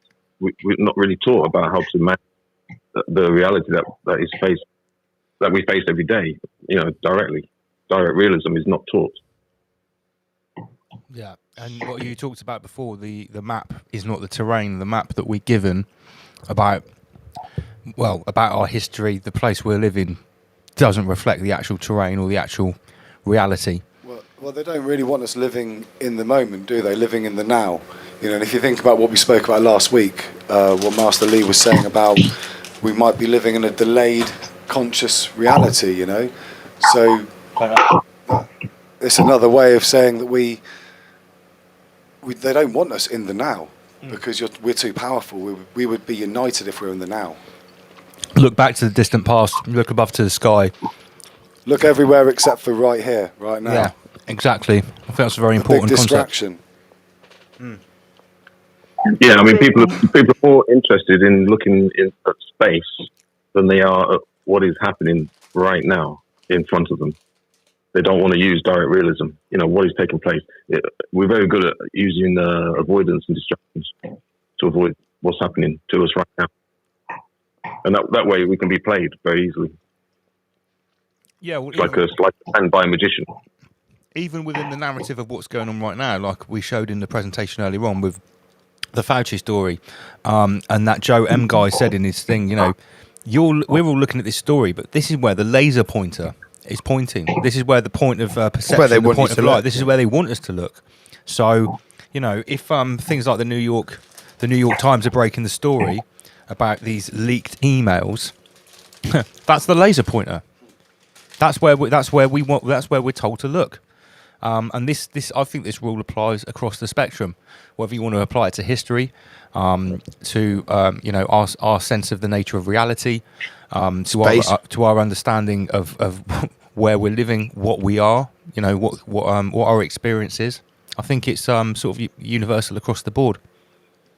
Yeah, well, it connects to what was mentioned in the presentation about power over time.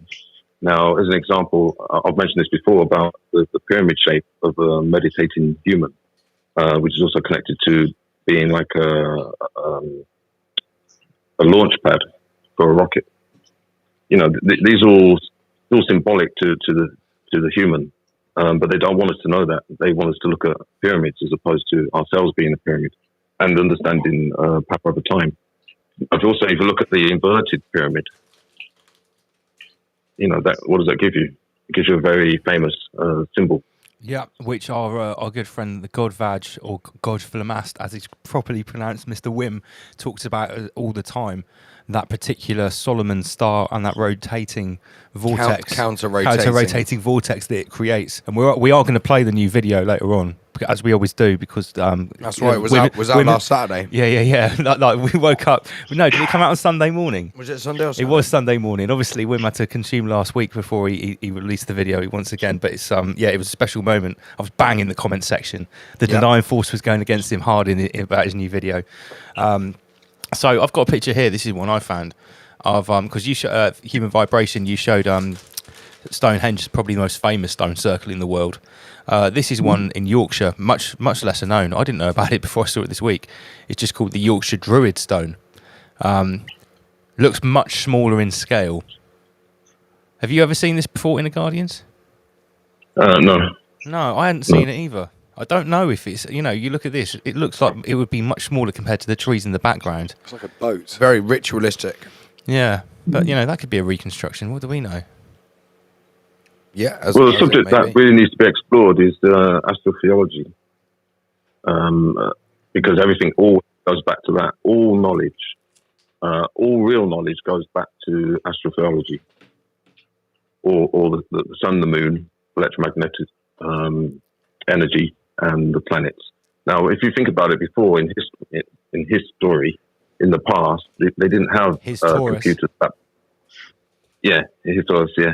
They didn't have all of those things to document this information. Now, if you didn't understand, like the rising of the sun, and the falling of the sun, and the rotation of the moon, and so on and so forth, you wouldn't eat. It was very important. Yeah, it's not important. No, that's real knowledge. That's knowledge that you really need to understand. Now think about it, right? So if you've got a tribe or a group of people that understands that, and you don't want another tribe to not have that information, then you create stories and you hide the theology of the star, the planets, and the sun and moon into the stories. You knowledge. Yeah, so the Old Testament, the New Testament, that can all be translated into, the movement of the stars and planets. Turning water into wine is a good example. So we've all heard the expression that Jesus turned water into wine. To the occult and to the esoteric, they will take that to mean that in April you've got the rain that comes, the water. And then when it's time to harvest the grapes, it gets turned into wine. So that would be a direct translation between a story and a way to create food and sustenance. Have you heard of Santos Bonacci? Yes. He's he calls himself Mr. Astrotheology. I think he's great. I love listening to his talks. One of my good friends, Sam, has recently travelled out to Mexico to a retreat to meet him, and he managed to get all the way there without taking a PCR test or anything. He flew through different countries. He's messaging me, telling me about it. Yeah, so if you want to know more about astrotheology, check out Santos Bonacci. So as an example, I mean, how many people know anything about that subject? Not many. No. We should all know about it. Everybody should know what it means when the moon is here, the sun is there, it's in retrograde. This planet is moving into the orbit. We're taught that the great navigators could navigate the entire planet with just the stars and positioning in the sky, and that they knew them like the back of their hand. Yeah, absolutely. That was the number one. That was the number one navigation tool. If your compass broke or your sextant was smashed in a storm, you'd have to look up and use your knowledge of the stars to try and navigate and tell the difference between west and east, or as Master Lee says, either way on the horizontal line there is no left and right. Yeah, I mean, even if you take a subject like the playing cards, I know that you know that I've mentioned the playing cards and that I use it for esoteric purposes. Well, a lot of the information is occulted and hidden in the deck of cards. So, as an example, you've got the king. You've got king, queen, and jack. So that is like the intellect, the emotions, and the physical body. How many cards have you got in a deck? 52. 52. Yeah. How many? 52. How many cards in total? 52. 54. 52. Or 55. With the with the jokers and everything. Yeah, you got 2 jokers. Yeah. Yeah. Okay. So that'll all hide information with regards to knowledge. That's linked to the numbers. So how many rules have you got? 12 in total. Yeah. Yeah. Yeah. So that'll be your 12 months. Yeah, I see. Okay. So you can actually do the quadrivium with the deck of cards. And if you work out the value of them, so for instance, the value of all the cards works out to 364. Okay, if you add one joker, that gives you 365. And then if you add the second joker, that gives you 366, which is elite. Right. Wow. So if you lay them out, with Master Lee. I've never heard that. I've never ever heard that. That's crazy. It's so simple. It's right. By the way, you're on the echo. I'm so sorry. Gosh. Yeah, so I suggest everybody get a deck of cards, lay them out, and you start playing around with the numbers and the characters, and you'll be surprised what you actually find. It's all in there. Everything's in there. The planetary cycles, the days, weeks, months, the internal workings of the intellect, like the king, the queen, which is the emotions. The jacks is the moving center or the physicality of the body. And then, for instance, you've got the royals, that will stand for the sovereignty. So those that have the knowledge will stand in this, they'll stand in their sovereignty. Those without the rules, they're what would be considered the plebs, just numbers. Wow. Very and that's the separation. Master Lee. And, yeah. So, I mean, just in the deck of cards, you've got a whole load of knowledge hidden. And it's all over the place. And nobody knows. Yeah, I mean, I'll probably get in trouble. I'll get in trouble for telling everybody this. They don't want you to know this. Something as simple as a deck of cards, something so innocuous that's just played so casually, all of that knowledge is occulted. So how does the ace work? Because obviously that's 1 or 11, isn't it? So how? Well, you could do it either way. I mean, if you lay them out and count it as a 1, then that gives you the 364. Sure, yeah. Master Lee, you said you get in trouble for sharing this knowledge. They don't want us to know this. So, why don't they want us to know this? Why don't they want us to know the knowledge within the deck of cards? Can you go into that at all? Well, because that's just one aspect, one subject. All this hidden knowledge is everywhere. Even within truth movements, religion, even with the esoteric and the occult, I would say that literally 75 to 80% of it has been corrupted. This is why when people ask me, well, which book should I read? Should I read this? Should I follow this path? I say to them, look, I've gone through it all. It's taken me like 40 years of going through them all to absorb what's real or what's true, and then to pull off at the point of corruption. Sure. Because everything's been corrupted. That's the art even of the the truth. syncretist, I mean, example, look at the truth movement or the so-called truth movement in the last 15 months. That's already been corrupted. So how much more would it be corrupted in 1,000 years, 2,000 years, 10,000 years? There's also a lot of internal bickering and internal sort of jabbing at each other, which I've noticed lately. Yeah, factions. So one faction will want to know the truth or hold the truth, and they will deny the truth from others. So it goes back to being linear again. Either the left or the right. They're not looking forward in movement as such. Well, they're not looking up and out with regards to using your own body. The tools that you've been given. Ooh, I think that's a great point. It kind of goes back to the Messiah figure idea. Like politics, there's always someone that's going to come rescue and save us. Even Donald Trump, for people that, I got swooped in. I thought that he was going to come drain the swamp or whatever, but we always imagine is someone's going to come swoop in and save us. Like Jesus is going to come back and swoop in and save us. It's the savior figure. Politics, religion, and in that we're told that we need that. We don't need that.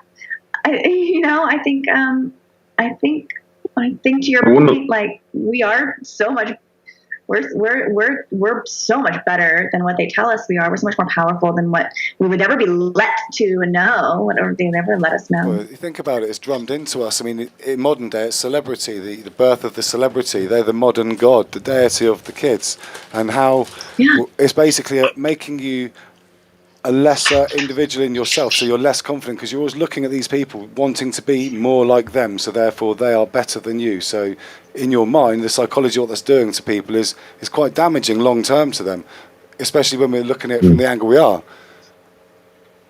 Well, one of the big problems that the Christians have with, say, the Gnostics, or the Gnostics have with the Christians, is that the Gnostics will claim that Christianity was hijacked by Caesar, and that because Christianity was potentially the enemy of the Roman state or the empire, he converted a religion or he morphed it into Christianity. Hence, render Caesar what is Caesar's, and things like that. That would have been inserted into the scriptures. I know there's many different interpretations of that, but that's just one example of a possible That's thing. That's covered in a Godvag video. The whole swapping of the story of Caesar with Jesus. I'm pretty sure that's in the Godvag video. I think it was Godvag. Yeah, and how the story that it was like you have one character. Is Human Vibration familiar with Godvag? Do you know who we're talking about when we refer to as Godvag? I've seen a lot of Vag comments in the basically that's not his real name. Wim usually watches the show. Are you talking about me? I'm the girl. No. His actual name on YouTube is Goj Vlamast. He's Flemish, and he makes these incredible visionary videos with his own visuals, all created by himself. About very esoteric, super esoteric. It's like you need to be on level 33 to even watch this guy. We're going to play one of his videos later on, his latest one. But yeah, he talks about he brings them out once a month. Human Vibration. We're going to send you a link after the show. Cool. Yeah, that sounds great. He's honest. He's literally our favourite. He has a theory about what this world is that makes flat Earth theory look like a nursery rhyme. It's pretty deep. Yeah. Crater theory. It's deep.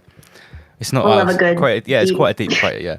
Okay. Oh, crater theory! I've never really looked into that, but it's his theory. As far as we know, Godvag is the progenitor. About this, and he projects like we're in a moon crater, and what we're seeing. He's actually pinpointed the specific crater that we're in on the moon. Sulpicius Gallus. That's what it's called. And his latest video is about basically Sirius B and how Sirius B could actually be the name of the territory, which is a breakaway civilization. You know, like the breakaway Nazi civilization that's talked about. It's within the United States, or like kind of an alien, like outside of here or inside this realm. Because I know like a lot of they said like a lot of Nazis past Antarctica would be the best way to describe it. Okay, past what is past Antarctica? The realm past Antarctica. He talks about the lands beyond the lands, as Admiral Byrd stated. How we doing? Oh, that's right. That was what he said after his expedition. Yeah, lands beyond the lands. We don't know what's out there. That's so interesting. We still don't know. It's 2021 and we don't know. Yeah, you know? Somebody knows. Somebody knows. Somebody knows. Let's. Well, we've got you on. Let's cover the story that we were talking about last week, which we didn't actually talk about much. This the alien element that's been injected into the mainstream. Hold on, no. I'm going to extend that to alien, interdimensional, and paranormal. It's really actually the UFO phenomenon, isn't it? Yeah. Which is being pumped at the moment. What are your thoughts on that because they're releasing it from high level. This isn't just news stories. This isn't just No, people it's coming out from with the new top. theories. This is the Pentagon, right? Like this is like the granddaddy of authority on these types of things. It's what the government. This quote is unquote, Independence Day time.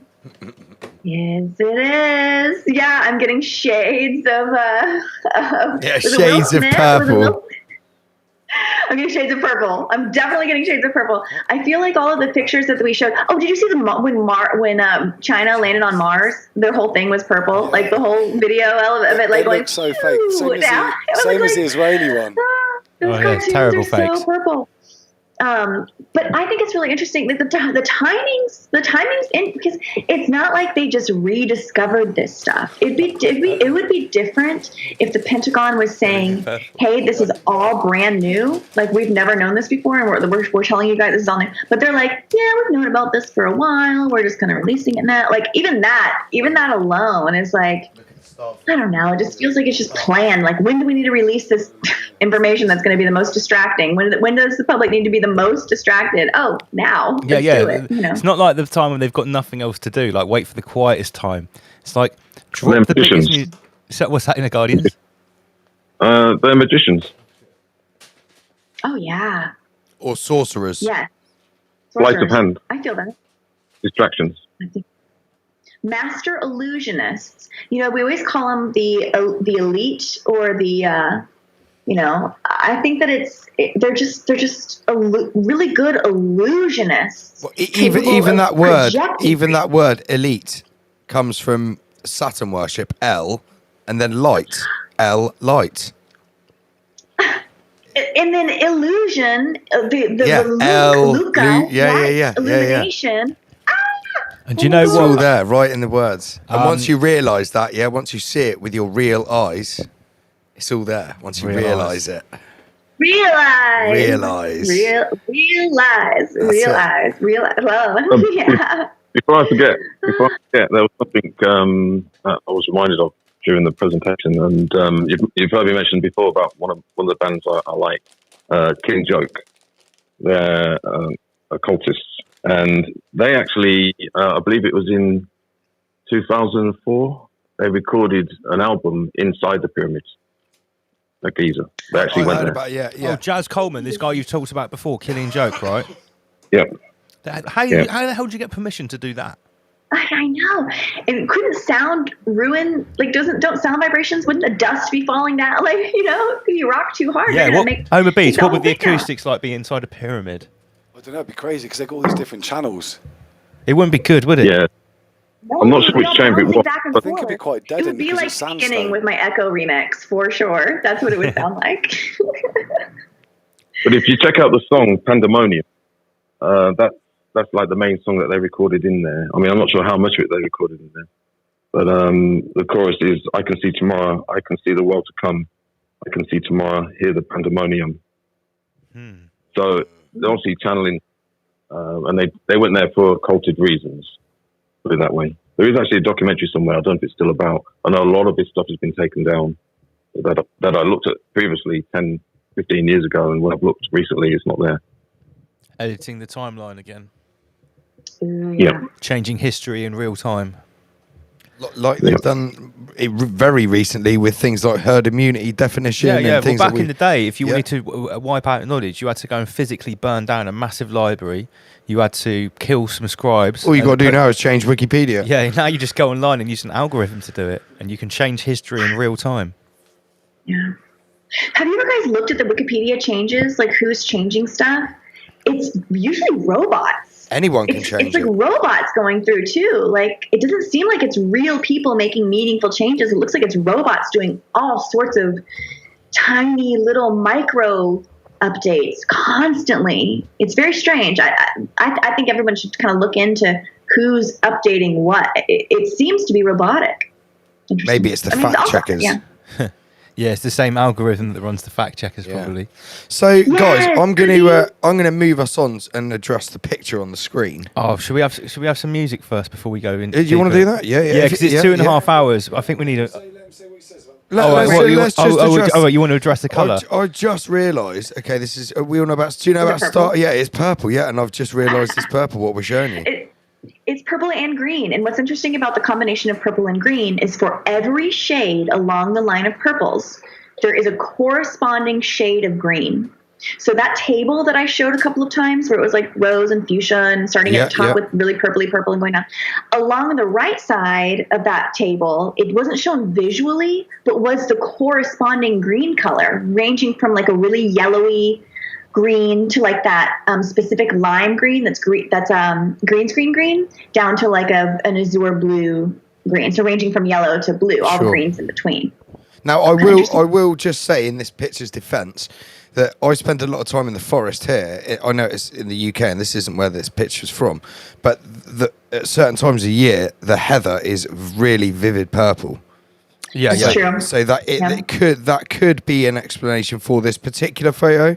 This particular photo, I'm just offended with that, not any other NASA. Purples do exist in nature. I've gotta remember, Or we Sometimes, perceive the colour as purple from nature. We perceive the colour as purple from nature. True, because that's true. purple doesn't exist. We learned that from you here on the show. That's right. We're just repeating human vibrations teachings. We learn here. We learned that from you here on the show that purple doesn't actually exist. That's just what we perceive it as.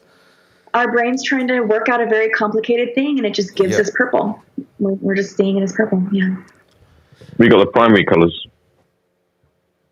I think so. Those are on the visible light spectrum. Roy G Biv, and then BIV is blue, indigo, violet, which is all just shades of blue. There's no purple yet in that thing. People are like, "Oh, violet, that's purple," but they tell us roses are red, violets are blue. It's blue. It's a shade of deep blue. Violet is actually the color of the ocean. The deep blue ocean is violet.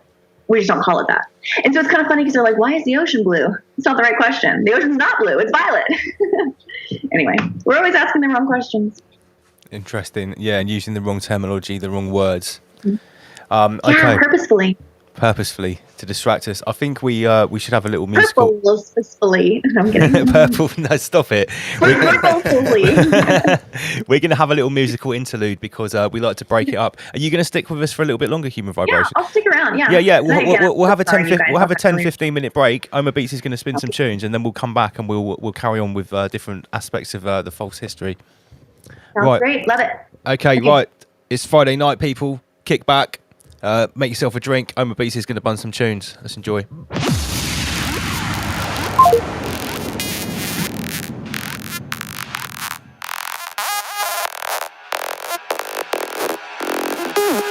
Hypnotic, robotic, hypnotic, robotic.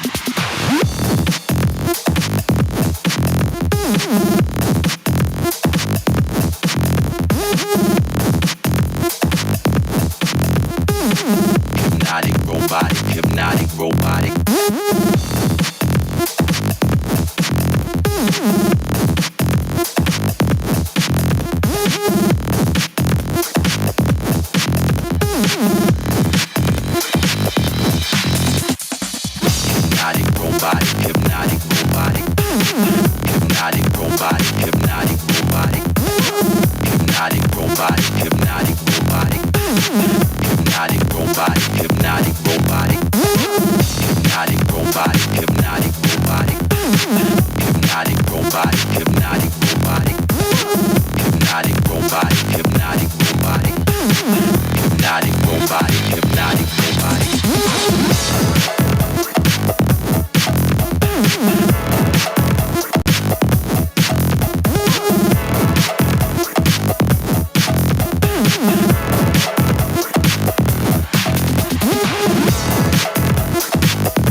Trying to keep the CPU under 33%. As long as it's under 33%, the stream is good. It's all good. It's Friday night. Gosh.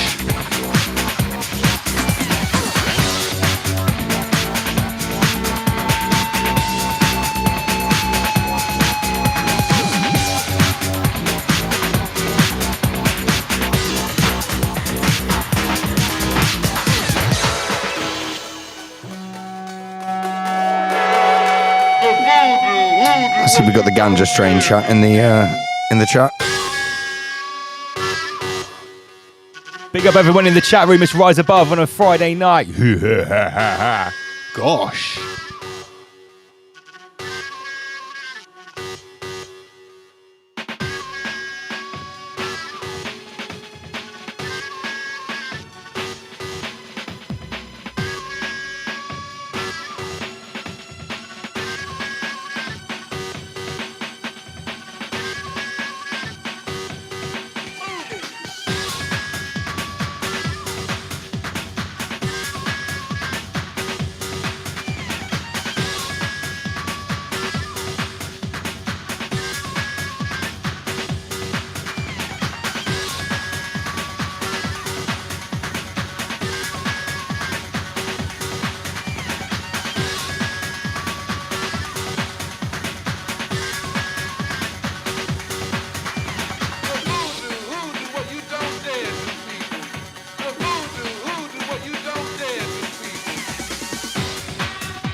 Lord Schwab says.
Yeah, big up Magix.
Gosh.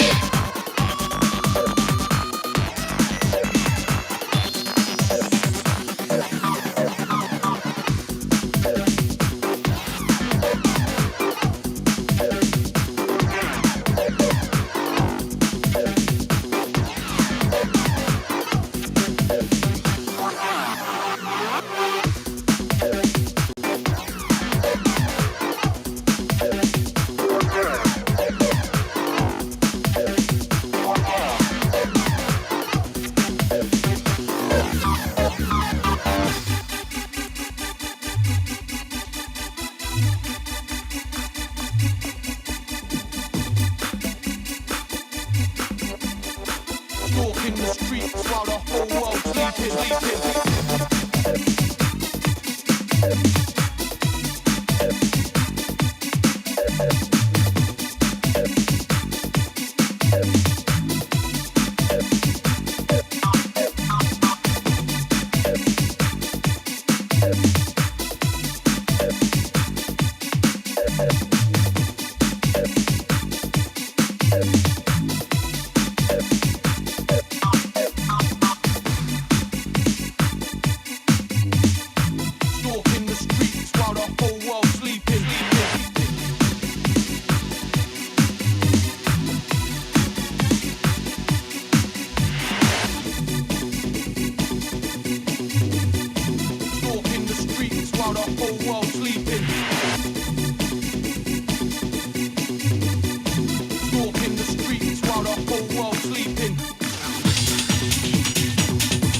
Gosh.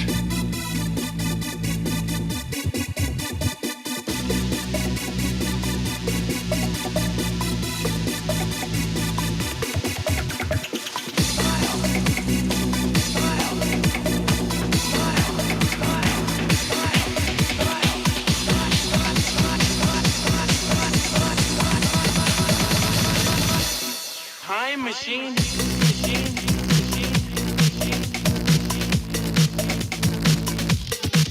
Naughty, naughty.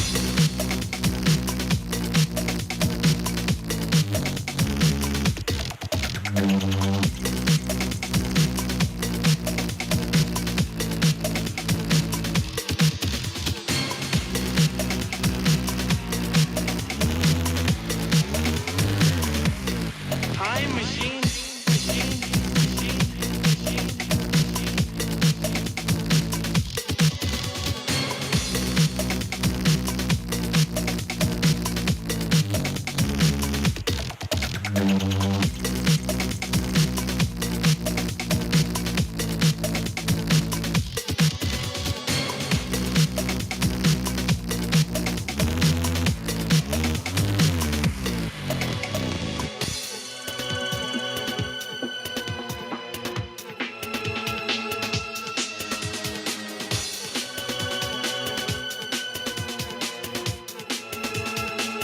Why not do it some style? Style.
gosh.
I would like to warn any copy bots in the chat. You will be schwabbed.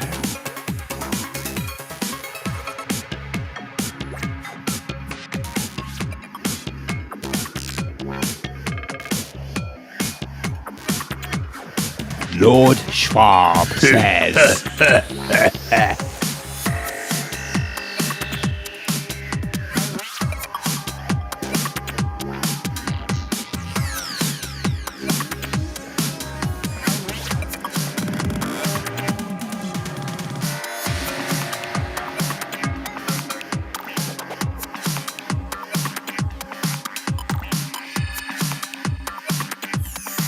Coming up at midnight, the new God Badge video. We're going to finish off the show with a watch party at midnight.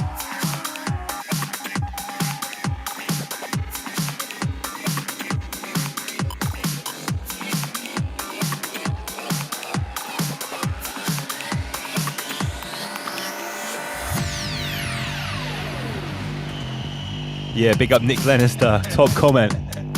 Oma Beats.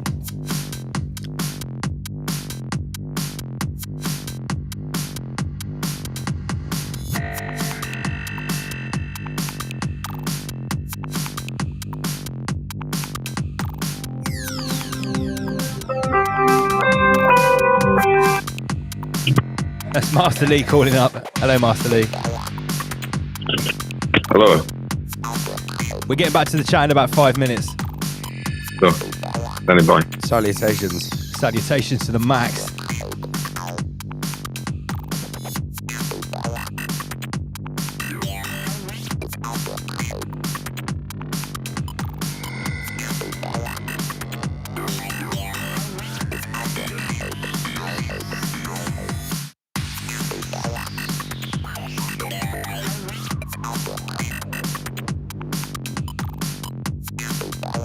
It's the whole rabbit barbecue tonight, don't forget. Cooking up the rabbit, cooking up those electronic beats. Oma Beats, mate.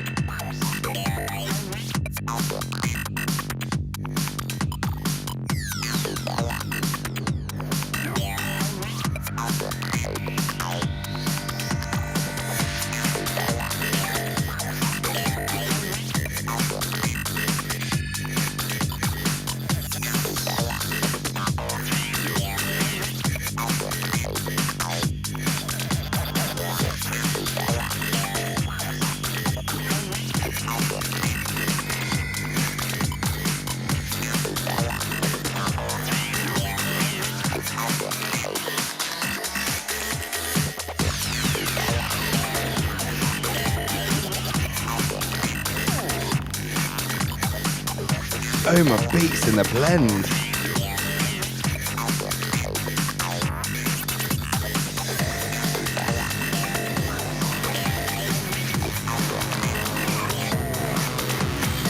This is called Breaks. This is Breaks music, Sasha English. New school Breaks.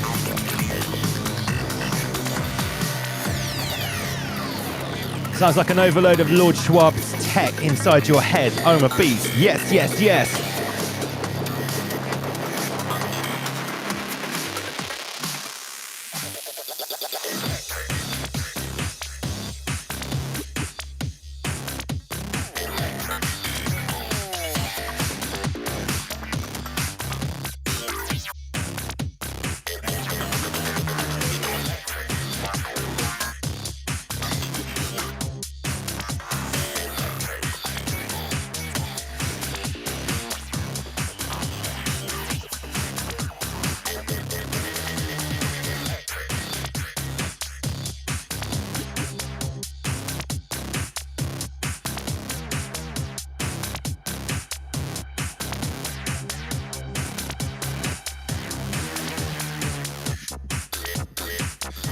There's always one more, Chroma Beats.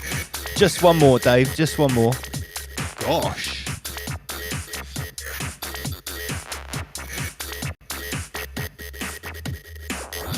Rocking out the crater. Last. Shit. Last one from Oma Beats.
These Cube Master horizontalists.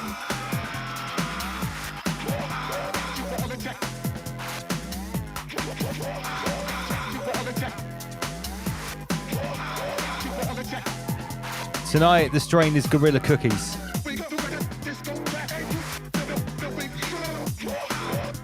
And Tropicana Banana.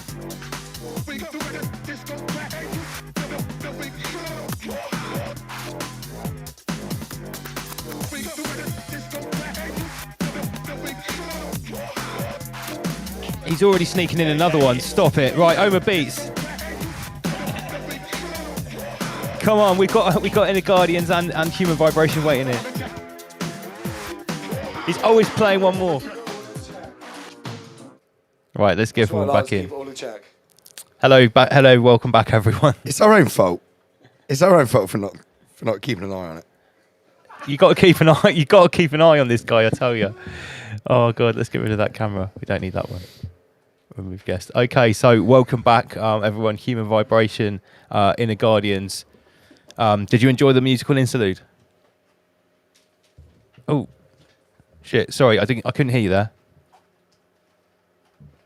You seem to have muted yourself. Human Vibration. Oh, there we go. There we go. That's better. From the start, audio issues again. This wouldn't be the same. It's lucky we've got this show, this but I back didn't up. start out with some audio issues. No, I said it was so good. He could have played another one. Yeah, but time's ticking on, and we have got a schedule to keep. So, where do we leave off? We've talked about sort of a lot of different things. I want to bring up one other subject. Let's just share that screen again. And let's get rid of it. We've got too many graphics on the screen. It's like there's too much going on here. Right, big up everyone in the chat room. We're just going to get rid of you guys so we can have a little bit bigger on the screen. Not get rid of you guys. Not get rid of you guys. Just move you aside quickly. Okay, so was it kicking off in the chat? No. Well, it's been kicking off in the chat all night. We've got 166. I think there's chat of a shill or something, some auto bot. Oh, someone was in the chat room. Someone was talking about you might be chatting to a copy bot. Copy bot, that's right. Which is an algorithm creation, copying other people's online chat room. So, guys, just be worried. We know who's the regulars and stuff in here. So, if there's someone in here we don't like outsiders around here. If there's anyone you don't recognise in the chat room, Westworld chat. Oh no. No, it's all good. We're so lucky with people in the chat room. Like we don't have to have moderators or anything. No. We very rarely have any issues. They moderate themselves. Yeah. Everyone's very. I always enjoy y'all's chat. Those are so fun. I've got them up on the right hand side. I think it's so fun. Yeah, we'll put them back on the screen again as well. I'll just change the little view there. So yeah, remember they don't want us to chat, do they? No, absolutely not. I mean, look what happens with all these echo problems that we have every week. That was me. That was 100% mine. I didn't have my browser. Like you told me a million times, mute my browser, and I muted through. Doesn't matter. It's matter. Okay. I didn't do anything that you told me to. Honestly, that probably made the presentation better that we couldn't interrupt. Yeah, it stops us from interrupting. It just allowed you to carry on. For saying anything, I'm just like, I'm gonna steamroll. I'm really good at steamrolling, so it was fine for me. But yeah, you are a bit of a steamroller, to be fair. What do you know about? I'm sorry to bite you on this. Just while I remember, because I did forget. I should have had a little pen and paper here, because obviously we can communicate with you while you were doing your presentation. But there was one thing I did when you were talking about ion. Okay, so the meaning ion from way back when the language was being constructed means to open the third eye. Ion. When you turn the third eye on, yeah. So if you just have a little look into that, there's loads of information in the green. Look up green language. Okay, I talk about this all the time on the show. But yeah, that's what when any word which ends with ion, like vibration. Yeah, ion, vibration. You guys are blowing my mind. Ion. It's right there. It's right there. Yeah, right there. It's always right there. Human vibration. And ion must be measurement of energy. Ion. Yeah, that's it. That's right. That's right. I said to Lars, I need to talk to human vibration about what she just said. But then you just steamrolled past it because we couldn't talk to you. But yeah, that's one thing I really wanted to. That was great. Yeah, there you go. I'm so glad you put that up. Wow. Yeah. You're right, and it used the ion as in motion. Yeah. That's right. And anything with ion means, in esoteric terms, to open the third eye.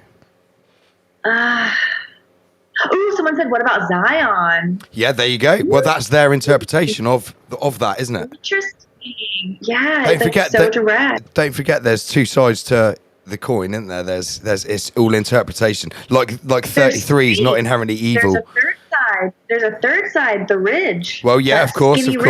Yeah. But you know what I mean? It's not inherently evil. None of this is inherently evil. It's how it's interpreted and how it's used. The third option is something that in the Guardians talked about a lot.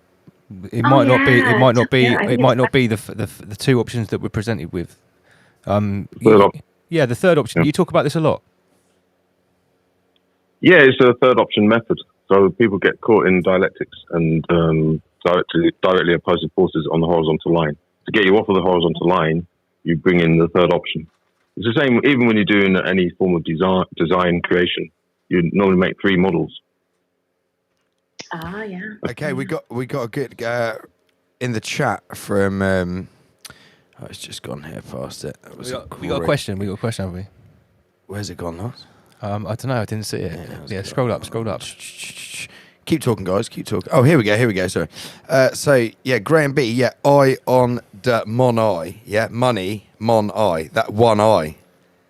Because mono is monocle is a one. Yeah. Mono means one, and then eye. Yeah, money. That's what they. You know, these dark Luciferians. That's why there's a single That's eye it. on the dollar bill. That's it. That's Because it. it's a mon eye. That's it. There you go. One eye. Oh, they always tell us the truth. They think they're so sneaky. The pen. They are. The pen. They are. The pen eye drops. The pen eye drops. There you go. Ding. The pen. Oh, and penny. Yeah, penny. Pen eye. Anything like that. That's what it is. Ion. Yeah, it's in the rhetoric. Oh. What's that in the Guardians? Well, it's in the rhetoric, language speak. Yeah. Words to spell, cast spells. Spelling. Programming. Spelling. Yes, of course. That's my favorite part. The spelling. I'm so glad. Like, I'm new to the spelling. I'm like, I say it all the time. Words spelling. They call it spelling for a reason. These words are little clues everywhere. I'm still new to it enough that I can get my brain blown out just now. I mean, like, just even like human vibration has ion in it, and I never really thought about that. Even though I'm very cognizant of vibration being the energy frequency that we're on. You know, like, it's interesting that I didn't see that ION, but I guess I did make that revelation today when I was putting the slides together or finishing, you know, doing the little groups. Yeah, I saw the ion. I saw it in the restoration, and then I was like, "What is ion? What's going on with this ion?" Yeah. And it said it was like about the twisting and like the revolutioning and the movement, the constant movement and energy production comes from. But then the other side is like exactly our ability to see. Going on to my slides here, this phenomenon of star thoughts, which I'll just make bigger on the screen. This is something which I've only really learnt about in the last couple of years. That's only really come to prominence. Going back to the whole false history narrative, right? If you go on Wikipedia, it says that these were built in the 1500s, and the reason they were built was when they swapped over from archery to cannonballs. Apparently, the shape of these star thoughts helped to deflect the cannonballs, and that's why. I don't believe that for 1 second. Does anyone else? Do you human vibration? Have you seen? Do you know much about these star thoughts? Do you know this phenomena? I've seen them. They look incredibly well developed, and I see that the bottom one there's a pentagon. I mean, it basically is the pentagon shape, and then we have like the pentagon, or that the other one, and when there's three of them, like at the bottom one. So yeah, that one down there. So it's got like in the middle, it's got that like pure pentagon shape, just right smack dab in the middle of there. And it reminds me of, you know, stars are incredibly important as far as like, again, energy, you know, but then the pentagon, like what shape is a star? We like a 5-pointed star is the star exists within the house of the pentagon shape. That's why they call it the pentagram star or whatever, you know, because it like aligns with the pentagon. And so to see the star fort and the pentagon together, it just reminds me of all these, how like these shapes are so. Also, when there's an eclipse, when the moon just comes like out of, when it's covering the sun and then it just comes out, the very first bit of light that comes through creates a star. If you zoom right in. With like like right in the center. Yeah. That's what you see. You see a 6-pointed star. Same old repeating shapes, repeating patterns over and over again. 6-pointed stars, boxes, really cubes. Like what did they know that we didn't know? Yeah. So with the cube, the whole thing about the cube is Saturn is the encapsulating planet. Okay, that encapsulates the rest. That's the imprisonment. That it's like when everything's out of balance, Saturn comes in. That's their ideology in the old religion. So Saturn is the encapsulating in the solar system. Like the equalizer. Yeah, the equalizer. Yeah, so it comes. That's why that's their god, because it's the, you know, and it's the furthest away with the naked eye. So it's the darkest, and then that you've got the hexagon on Saturn, haven't you? Which, you know, that's the cube. Yeah. Oh, on the top of yeah. So that's what it all is. Yeah, the rotating. And it's nothing. It's just a belief system. It's nothing for anyone who doesn't believe in it to be scared of. It's just very unfortunate. It's that these people with this ideology are the ones in charge, or the ones putting the strings, because they've got all the money. That's what it is. But it's nothing for us to be inherently scared of. It's just their stupid belief system. And then when you start bloodletting and sacrificing to these deities, which, you know, they believe in, which we don't, you know, like that's when you got a real problem. Because I haven't got a problem with anyone believing in whatever they want. But then when you start bloodletting and spilling blood to deities, that's when I've got an issue with it. Service to self. Yeah. Self, yeah. all these big problems, like it really only takes one generation to change.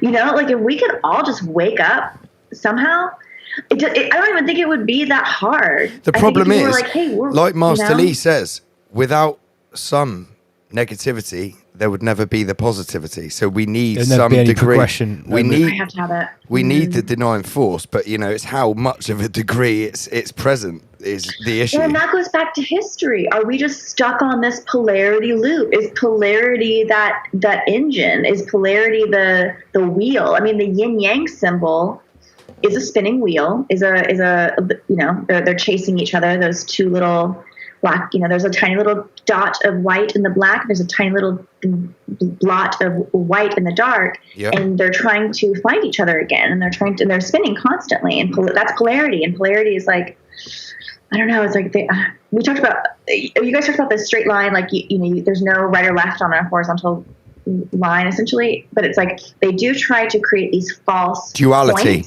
Duality. They try to create And you guys talked about duality. that. Yes, you guys talked about that a lot. I like to talk about that a lot. I don't know. I mean, all these things. Master like, Lee- these Star Wars are incredible. Master Lee, do you what want do to? they mean? Like, what do they mean? What are they telling us? Yeah, because the comments on the screen says these are not for warfare. In Yeah. the Guardians, have you got any thoughts about what these could be and how they sort of might fit into the narrative? Okay, so when were they constructed? Well, it says on Which it says on Wikipedia that they were officially constructed all like and I've got a little. I couldn't get the little mini map. They're all over the world. Literally all over the world. We're going Apparently purely the 1500s. mainstream narrative. 1500. Basically, when they developed 1500. cannonballs, and people stopped using arrows, you know, because arrows could obviously wouldn't go Change through the a wall. land like that. Okay, forget the structure. And a lot of these How now did they are actually manipulate the derelict, land? and they're actually hidden underneath. I mean, these are the surviving ones that have been preserved. I mean, this one on the top right here. I mean, look at this. The actual land is constructed like almost built. You know, the others are just walls. Yeah. And on water, this one's like, you know, the actual land is constructed in a star shape as well. Wow. And it's funny, I this mean, one's they do- not by they water. do have either. resemblance. I mean, some of them are elevated, yeah. Yeah, well, they're not highly elevated, but they tend to be sort of on a mound. By water. Most of them are they're by usually water. they're do always on the seem like- coast. I see what you mean. They seem like platformed up, kind of lifted up. And then that one on the top left has a whole like city around it. It seems like still kind of like a Well, it looks the one on the top left looks like a city has been built sort of on top of it.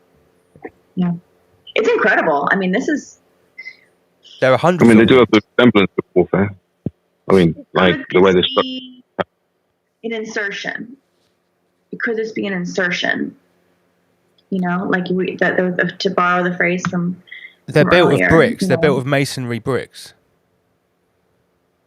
which is quite unusual for something this old. This is where it does. Is there any, Go on. is there any names? Is there any names attached to these constructions or the design? They're all over the world. I mean, they're generically called brick Star face Force, but and- they have different names all over the world, but they always look like this. And they all came about at the same time. According to official history, according to Wikipedia history. But like, And is there not a name for the person that created the first one? Spider. to find out the name of the person that created the first one, we probably have to go back and watch a lot of John Levy. But I think the point is that it's very shady about. They just said they were created by the military. I mean, I've seen a few videos properly looking into it, and no one could really come up with. They may have been used by the military. Yeah, but I don't think it really. I don't know.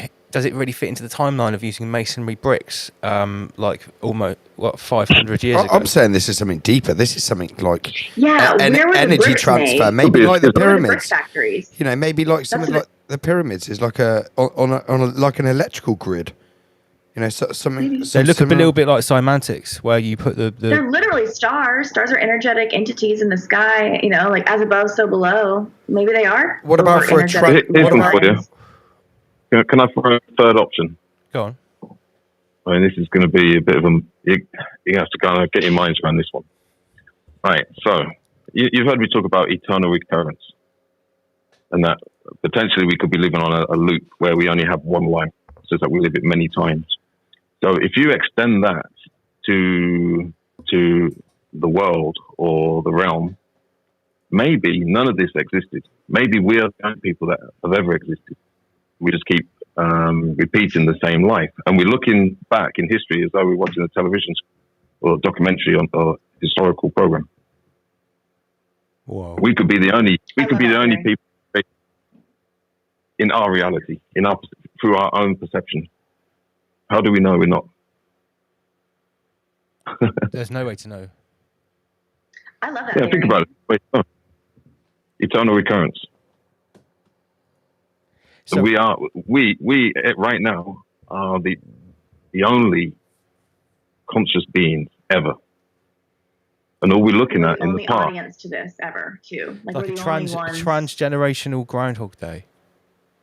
Oh my gosh, y'all, this could be why that all these great arts, the art of investigating the histories, you know, it seems like the endeavors that we took on to find these great places that always, it seems like maybe like that all kind of started in the 1800s. It's all kind of new. Everything started after the 1850s. What if we are like the first people to stumble upon this? And that's the reason that nobody else found the dinosaur bones and nobody else found the this and that, because like we, since the early 1800s, since we showed up on those dang orphan trains, choo-choo. Well, this moves perfectly into my next set of slides, and now we're going to talk about the 1850 history reset, the mud flood, and the orphan trains. Okay, because this is an exploding subject. It started off with a couple of people making videos about it, like big up John Levy and a few others. Now, you know, this is a whole avenue of investigation about why are all these underground parts of cities, why have we buried parts of cities and just built on top of them? Okay, so we can look at some of these photos here. The ground level, if you can see my yellow mouse, this is the ground level. And here we've got quite a bit of underground building going on here. Now, you know, you could argue a whole city. Yeah, like a whole underground city. There's even windows and stuff, underground windows. It looks to be like garage doors. Now, I've seen people try and debunk this and say that anyone that says about the mud flood is ignorant of historical architecture and the way that cities are built. Well, I don't know anywhere in history where you come along and rock along and you find a buried city and you build on top of it. I've never heard of that. No. Crazy. I've seen a picture. Someone actually was traveling in Europe recently and sent me a picture of a scene that looked, similar to this. It was like old construction on top, like these old buildings. They were in the middle of like Paris or something. But below was just like incredible infrastructure below, like all the, like that. And it's like, that seems, it's already existing. It's really intricate. What is going on? Why did we build over that dang stuff? You know, what's going on? Yeah, and if you look at this one in the top right here, research Tartaria and the mud flood, and it's like this whole massive Uber castle underneath, almost like an iceberg, and you only see the tip of it. And I look at some of the most, because I watched a lot of these videos, I look at some of the most sort of... How did the mud flood that evenly, though? That all buildings can start at like a very specific level, and like how did the mud flood human vibration. In our country, in the UK, you've only got to walk down certain roads and you see that the street level is actually going across windows at a 45-degree angle. That's true. You see Okay, windows that are only 5 1 in inches above the ground level. I thought, well, for one, why would you build a window that's half underground? Okay, so like I see it everywhere. I mean, I thought it was quaint. I thought it was a quaint London thing, a quaint UK. Well, hey, that's the cover story. But you know, you build cellars, but why would you need a window in a cellar? At that time, though, I was also very into. I wasn't questioning. It was 2018 before I really woke up, and I was going on all the royal tours and stuff. Ooh, I was so like the most tourist. But yeah, I did see a lot of the quizzically placed windows. Yeah, it didn't really make any sense. Didn't make sense, no. Inner Guardians, what are your thoughts on this theory that, you know, there could have been some sort of cataclysm pre-1850s that buried things underneath the mud? Well, let's start with first principles. First principles for this, for me, would be there's evidence for every theory, which kind of throws a spanner in the works for a lot of stuff. It's literally like this realm is playing games with us. They will produce, or it can produce this and that. And there's evidence to prove all of it, or disprove. Excellent point. Yeah, well, that's a good first principle to smash everything else out of the park. I know what to say about that. I told you I never get invited to parties. Never. That's just killed the conversation in one. Apart from the coolest party on YouTube every goddamn Friday night. Yeah, that's true. Because that's it. We can get very lost. This realm is designed for us to get lost down whatever. I mean, it's not even talking about the conspiracy world or even like people looking for truth. I mean, it's even people that are just living normal lives that are just really into whatever. Like, I mean, I have a really close friend and she's really into art. She even works in a museum, but historical long-term art is her whole life. I don't know how to tell her that I don't think the art and artifact in her museum that she has like worked at for many years and is now some person of importance within, and it's like, all your stuff's fake, girl. I don't know how to say that to her. But like that's at the beginning, like we will all get lost. This realm is designed to give us that catnip, that little hanging carrot, like specifically, like choose your own adventure. We all get our own, and we can get lost in that own world. We all have all of our like specific toils and tribulations are like super specific to us. It's crazy, and they keep repeating itself. Crazy. Same thing with like the things that we really like and go after. It's like sometimes we get trapped in like this thing that we think is. Anyway, okay. Tangent over. Sorry. Yeah, this game is designed to trap us in lots of different ways. In the Guardians, you said mystery. Yeah, this realm is a mystery, and it's important to understand that it's okay to sit inside a question. We don't have to always get an answer. It's not always possible. If you want to apply first principles and direct realism, but we can't prove everything. It is okay for some things that we can sit inside the question and be okay. I think that's what the table's all about, really, isn't it? We bring things for the forefront. We talk about, we'll put that on the back burner. We'll leave that as an open question because, and also you've mentioned sometimes relying on models is not the best idea because a model has boundaries, it has barriers. And this is the big problem we've got right now with science. The true definition of science is to research. Now they're trying to say that the science is settled. No, that's not science. That's bad science. That's anti-science. Yeah, absolutely. So we're being told that we're anti-science. No, these people are saying that this is this, this is that, this is this, this is that. That's anti-science. Can't be challenged. Yeah, when you stop asking the question and then challenging and retesting the results, then you're not conducting science anymore. No, it's dictatorship. Scientism or covert science. Yeah, and there's also this thing about that all of science agrees. Well, actually, the overwhelming majority does not agree with the science. There's just 1 or 2 or 3, 4 or 5 points of science that are chosen and used for an agenda. And the consensus view in science is always generally the one that gets smashed down by the emerging view that disproves it, There's nothing virtuous about it. It's just continuously going for the consensus view. Because that's usually, like I say, it's usually the view that's challenged and replaced. And let's not forget who owns all the science, who funds all the science. The typical names that we see all the time. Universities, Rockefeller Foundation. Yeah. All of the characters, same old names, and we're expected to believe the same old people on every subject. But here's the thing. And now they're branching into the medical field as well, and we're expected to believe their bullshit about that. But here's the thing. It's getting really scary now because now it's not only our minds that are at stake, it's our physical bodies with what they want to put inside it. It's getting to a time when you're right. It's really Science scary. And history. It's all the same. It's all from the same people. It's all And when you really, really break it down, Lance, how many bloodlines is it? When you really break it down, the people really calling the shots. Probably 33 people. Yeah, it's not a lot. It's not a lot. No, it's probably a few more than that. And I guarantee all of their ideology, they all share the same ideology, which is Saturn worship. That they all. way I look at this, I've mentioned it before, that this is like the final breach. This is the final assault where they're actually physically going to go inside and alter. Now, for instance, they can use the senses by psyops. They can attack the 5 senses, but that can be done at a distance. Because this is a physical thing, it has to be done in the person. Internally. So that internally, yeah.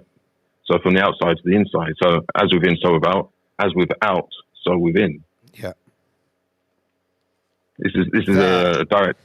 And you think that's what the Schwabian glorious cure is really all about? And this is what I've always said it's about. It's not about a Faucine or anything like that. It's actually about like getting a permanent, agreed inroad into the biotech, into our inner essence, like an actual physical inroad. And we've got to be careful what we say. It's the same as inner flame, inner fire. Yeah. And you look at It's what's the in, you know, same crime as rape. I would put this as the same category as rape.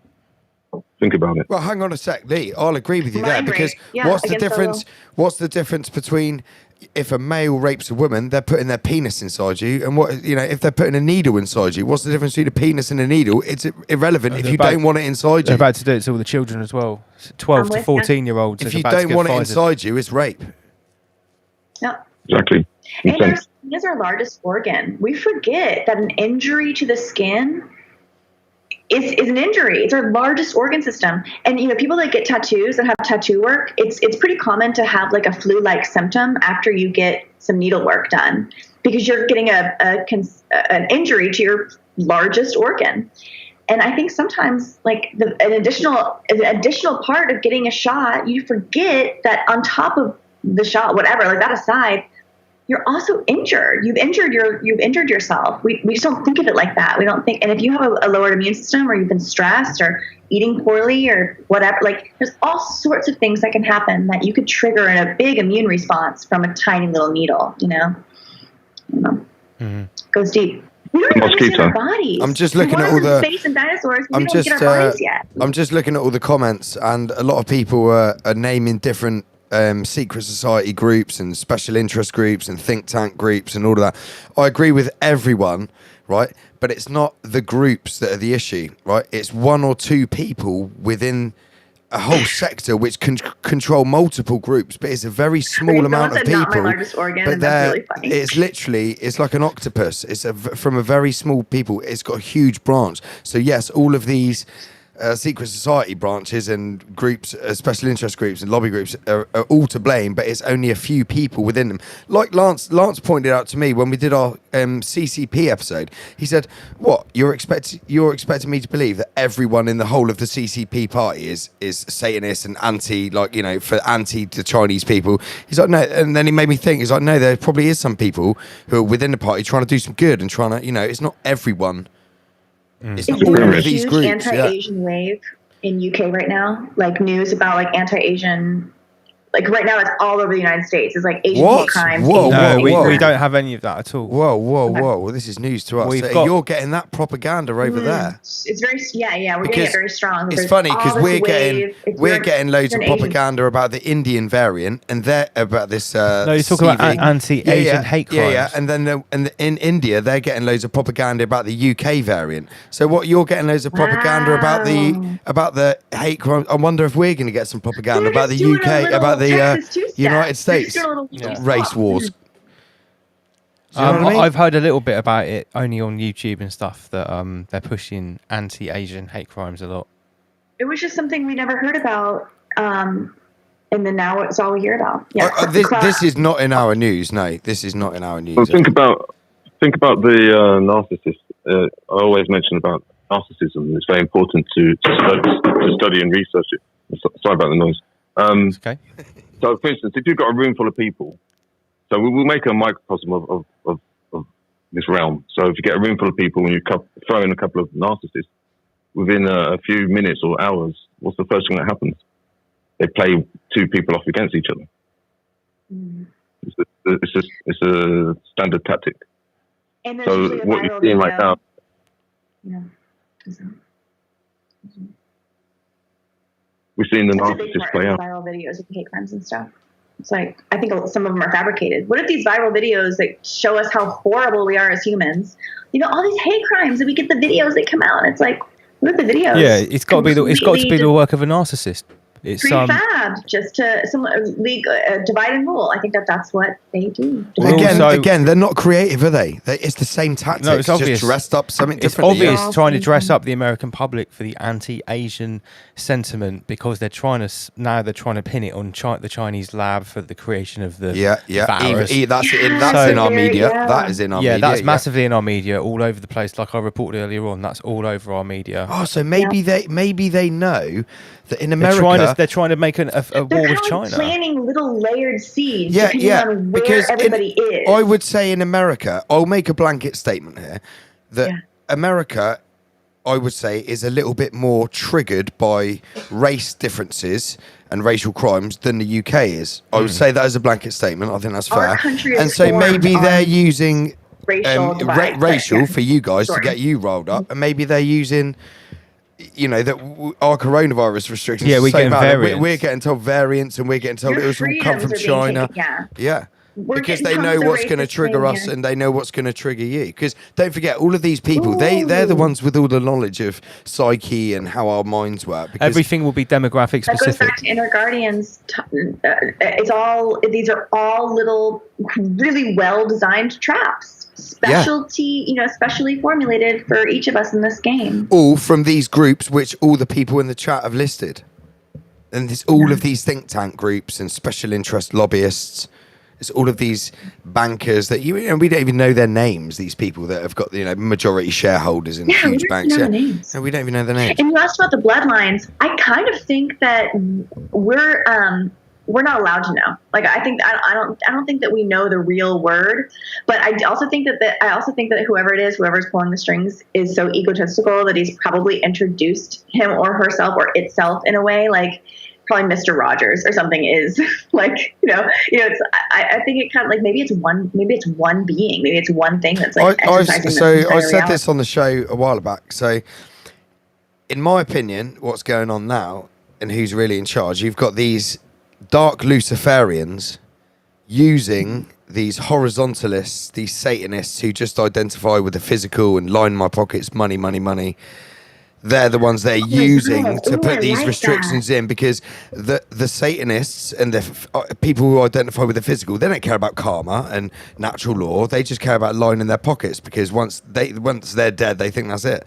But the dark Luciferians, the bankers, these old religionists, they're the ones that know that about karma and natural law, and they think they're going to sidestep that by getting these Satanists and horizontalists to do their dirty bidding for them. And these are the people that are in political power, and they're just Muppets, man. They're just gophers, these people that are making these restrictions and writing this legislation. Like you said, when you showed me, it was brilliant when you showed the UK folder, is it Rashi, when it was green. When it was green, and like you said at the end of the presentation, like the governments, they've got nothing. They've got nothing. They're just really nothing. They've just got nothing. It's all just tricks and it's all just BS. Yeah.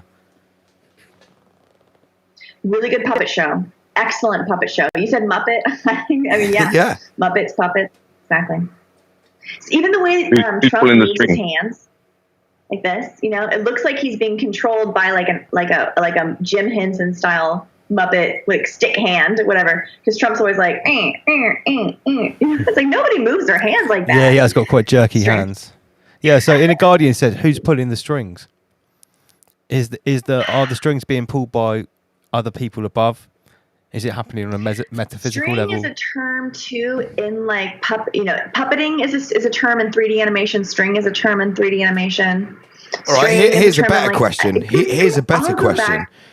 Here's a better question for everyone. Instead of who's pulling the strings, who's asking what strings they should be pulling? Who's calling upon these deities to get their knowledge and information? Well, I'll take it a step further. I would suggest that we are responsible for pulling the strings. This game is so carefully planned and plotted that we end up pulling our own strings. And this goes back to consent. This is why consent is so important. So all of this construct that you're seeing play out, all of it, all of history, including the pyramids and whatever was before it, and the dinosaurs, this is all part of a very clever construction, that brings it back to choice, will, making a decision. So consent. because we believe it, we make it true. And project it. Yeah, Look at what is happening now. It's called a co-creative or codependency. Yeah, so I called it self-sustaining collective illusion, kept in check by Karen and Susan. That's what it is. It's a self-sustaining collective illusion. A massive. And it's infinite. If they continue with it, it's infinite. People will just get, and it will just deteriorate into. Fuck, I don't know. I can't even imagine. Actually, Ouroboros history, like the infinity symbol of the snake constantly looping around to chase its own tail, possibly maybe connected to the number 8 or something. I don't know. I can't. When I really think about it, right, I can't imagine. I can't fathom the life that they want us to live. If they could have their ways. Without us rioting and without any comeback, any fight back, I can't imagine a life that they would have us living, and that's a good thing. Can I suggest an idea? Like imagine like a ball of elastic which can be pulled in 360, 180 degree directions, and then around that ball are all the possible distractions for energy of a human. So if we are that ball. And then depending on how susceptible you are to the different distractions that they're out there, your ball gets pulled in a different spike direction, much like a coronavirus picture. And we're all different. So as long as you stay distracted and you're not centered, then they have your energy, and then they're able to feed off of that energy and do things which we can't. That's the atmosphere around the torus. Yeah, the atmosphere. Exactly. Everybody has their own personal atmosphere. Is the coronavirus image a representation of our energy being pulled in every direction as I from said the that, center source? I actually, as I said that, the image popped in my head as well. It's the image of the coronavirus. Wow. It's the orb with the triangular spikes out of it, the pyramidal, literally shaped like pyramid spikes coming out of it, or like the tubal, depending on which one you see. The pyramid points of perception, like drawing out the essence from the nucleus. That's what it looks like. Pulling of it. Oh my god! They have to have multiple distraction techniques. Everything from subcultures to modern popular culture beliefs, religion, everything, because you have to have a difference in people. Otherwise, we would still be the same and united. So they have to remove every possibility of us coming one so they can feed off of us. And I think when people start to realise that, then their energy is from us, then we are all God as such. Don't want to quote David Icke, but, we are from the... Can I just read a bit from Killing Joke's song? It's the song that they actually wrote. They recorded it inside the pyramid. So it's just a short phase. I might even paraphrase it a bit, but the prisoner sat motionless. His cell was 6x4. He walked to the horizon without walking through the door. We found ourselves converging as we walked towards the sun. Apart from all discussion, we were functioning as one. There's a lot in there. Apart from, I'm just trying to unravel. Do you want to repeat that? Can you repeat that? Can I call a reload on that? Wow. Yeah, I would love to hear that again. Yeah, right. Apologies because I'm reading it from very small text. Right. The prisoner sat motionless. His cell was 6x4. He walked to the horizon without walking through the door. We found ourselves converging as we walked towards the sun. Apart from all discussion, we were functioning as one. It's consciousness. I really like it. Also, coronavirus with the 6 feet apart are in the United States. I don't know what they said for you, but here it was 6 feet. The number 6, like your distance between you and anybody else. Well, yeah. Your own prison cell was six here. And then the horizon is very important. Horizon. You walk to the horizon without walking through the door. The horizon, the Horus zone. Wow. Also, our eyes. That's where it came This from. is The Horus Another Zone. interesting thing about horizon line, if you were at sea level, the distance between point zero and the horizon is 3.14 miles, which you guys don't have, I don't know what that, I think it's about 5 kilometers, but it's 3.14 miles, which is pi. So like the distance between you as the observer and as far as you can see is 3.14 miles, which is basically pi, which is like represented. So it's like they don't teach you that. No. I don't remember learning that as a 1-to-1. Like you can see 3.14 miles out there, and then the horizon stops. And that's what the horizon line is for you as an individual observer. That's if you're on sea level. Like I'm 5'6" above the horizon line, so it's a little bit different. But if you were at sea level to the horizon, I don't know, 3.14. It seems important. Horizon I'm sure is very some flat important. earthers will have a good fun with that. Also, with the horizon, with the word horizon, so it's Horus Zone is where it comes from, and then it went into horizon because what happens when you get the light? The eye comes on, so Horus, eye on, horizon. Love your green language, don't you? Horus, eyes on.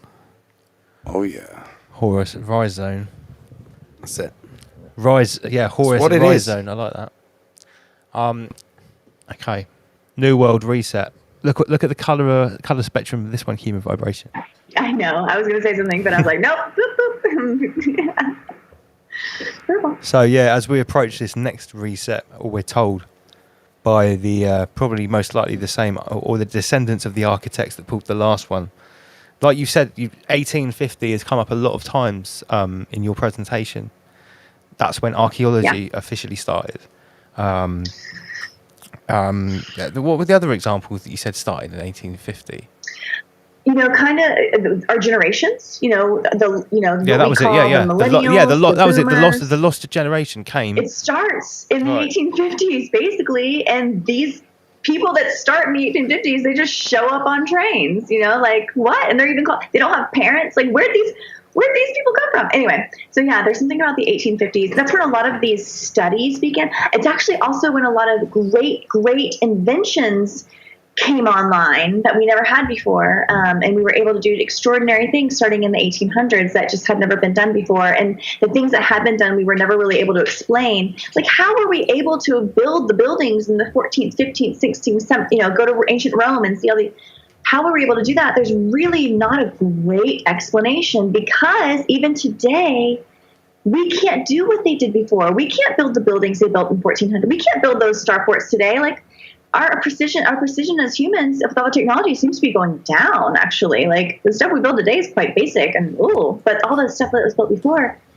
I don't know. I love this idea of, like, starting at the 1800s, of, like, this is when we start, like, this is our, like, this is measurable to us.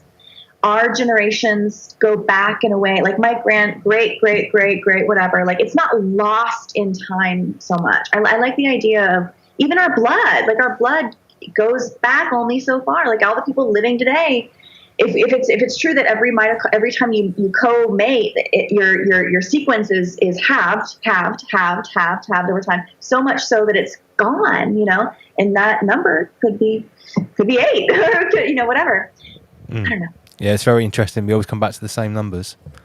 What else have I got here? Anything else? No, that was actually the end of my slides. And the last one's purple. Yeah, the ended off on a nice purple slide. Quality. And the New World Reset is fake because it's purple. There you go.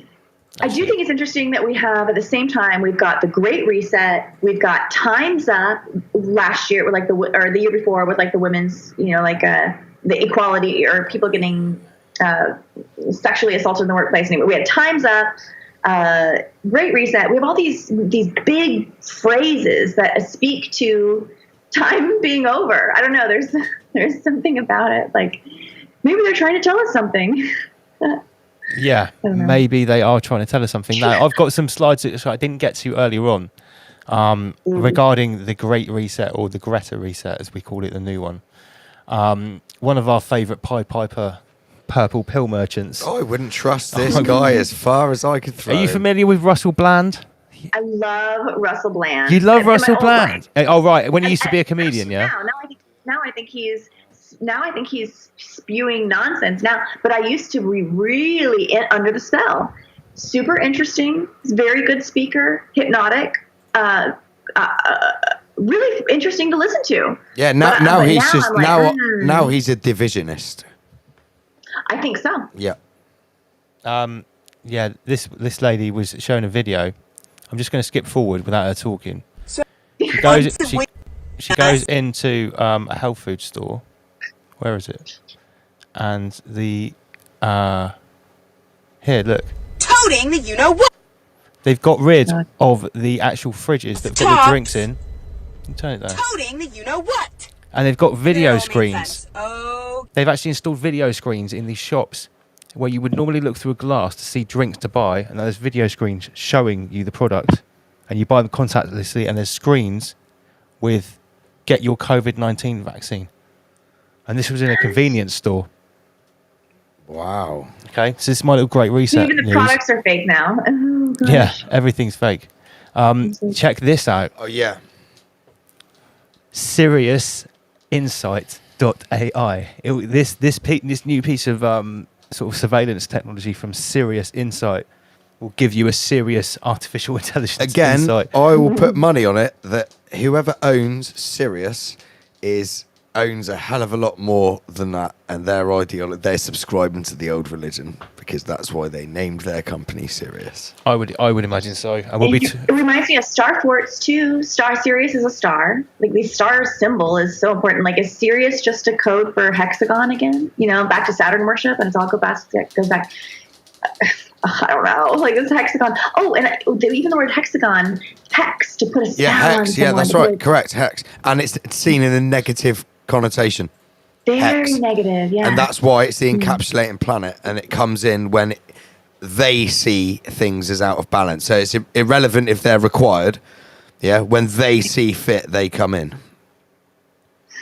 Because if you look at Saturn, when it orbits everything, it just comes in and just, because it's gravity. It's the encapsulating planet. That's what it does.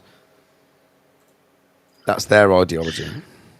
And this is ancient. This is passed down. This is ancient. But it's just another form of mind control. Yeah, and Saturn somehow relates to the black cube. Yeah, like the because hexagon if you is- look at Saturn through a telescope, you can see there's a kind of hexagon at the top of it. Yeah. And then if you obviously do the 3 lines into the middle of the hexagon, you get a cube. Right, if you and then bifurcate, that's yeah, why so they you get call the- it the cube. And the other reason they call it the cube is because it boxes everything else in, all the other planets. They're inside that. In the orbit, they're inside the box. Wow. It also explains the dimensions as well, very well. And if you unfold a cube, it actually explains all of the dimensions. Yeah, as well as They're all contained within the cube. If you unfold so because it's so far away with the naked eye, it's the darkness, yeah? So that explains all the black robes judges wear and all of that, because it's seen as the encapsulating, it's the rebalancing justice, whatever they in their form. Oh, Saturn. Yeah, Saturn, yeah. So if you look at the Christian cross, if you fold that up, that's a cube. Yeah, because that's the opposite. When you unfold it, it's a cross. So that's the sun going across the zodiac. The sun is the opposite to the darkness. So when the cube is rolled, when the cross is rolled up, boxed up, it's a box. It's the darkness. When it's unfolded, it's the light, and that's what it is. I love that. Yeah. So here's an interesting story that came out this week. It's very simple, actually. The occult itself is very simple. Self-explanatory. It's just symbols and meanings behind symbols, like the tarot deck. Back to the Great Reset.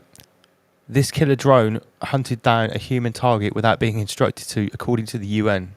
Doesn't say whether they killed him or not, but I've got a video of this killer drone in action. So this is one of, Lord Schwab talks about how important drones are going to be in the 4th Industrial Revolution. Look at this drone and look how it works.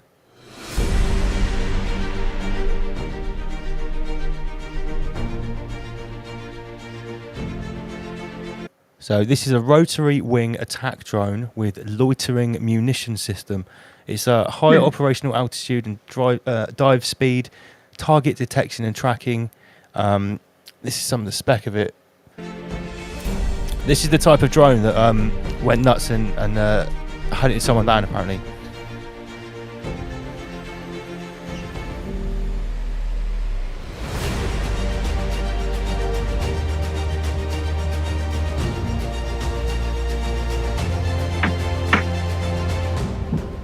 This is where it gets quite scary, this bit. No, it doesn't look like it's done much because everyone's still standing. But when you look really closely, the damage it's done is very precise.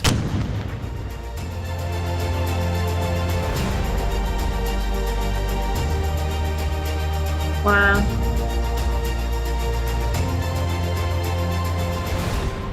Just basically shrapnel through everyone's main organs.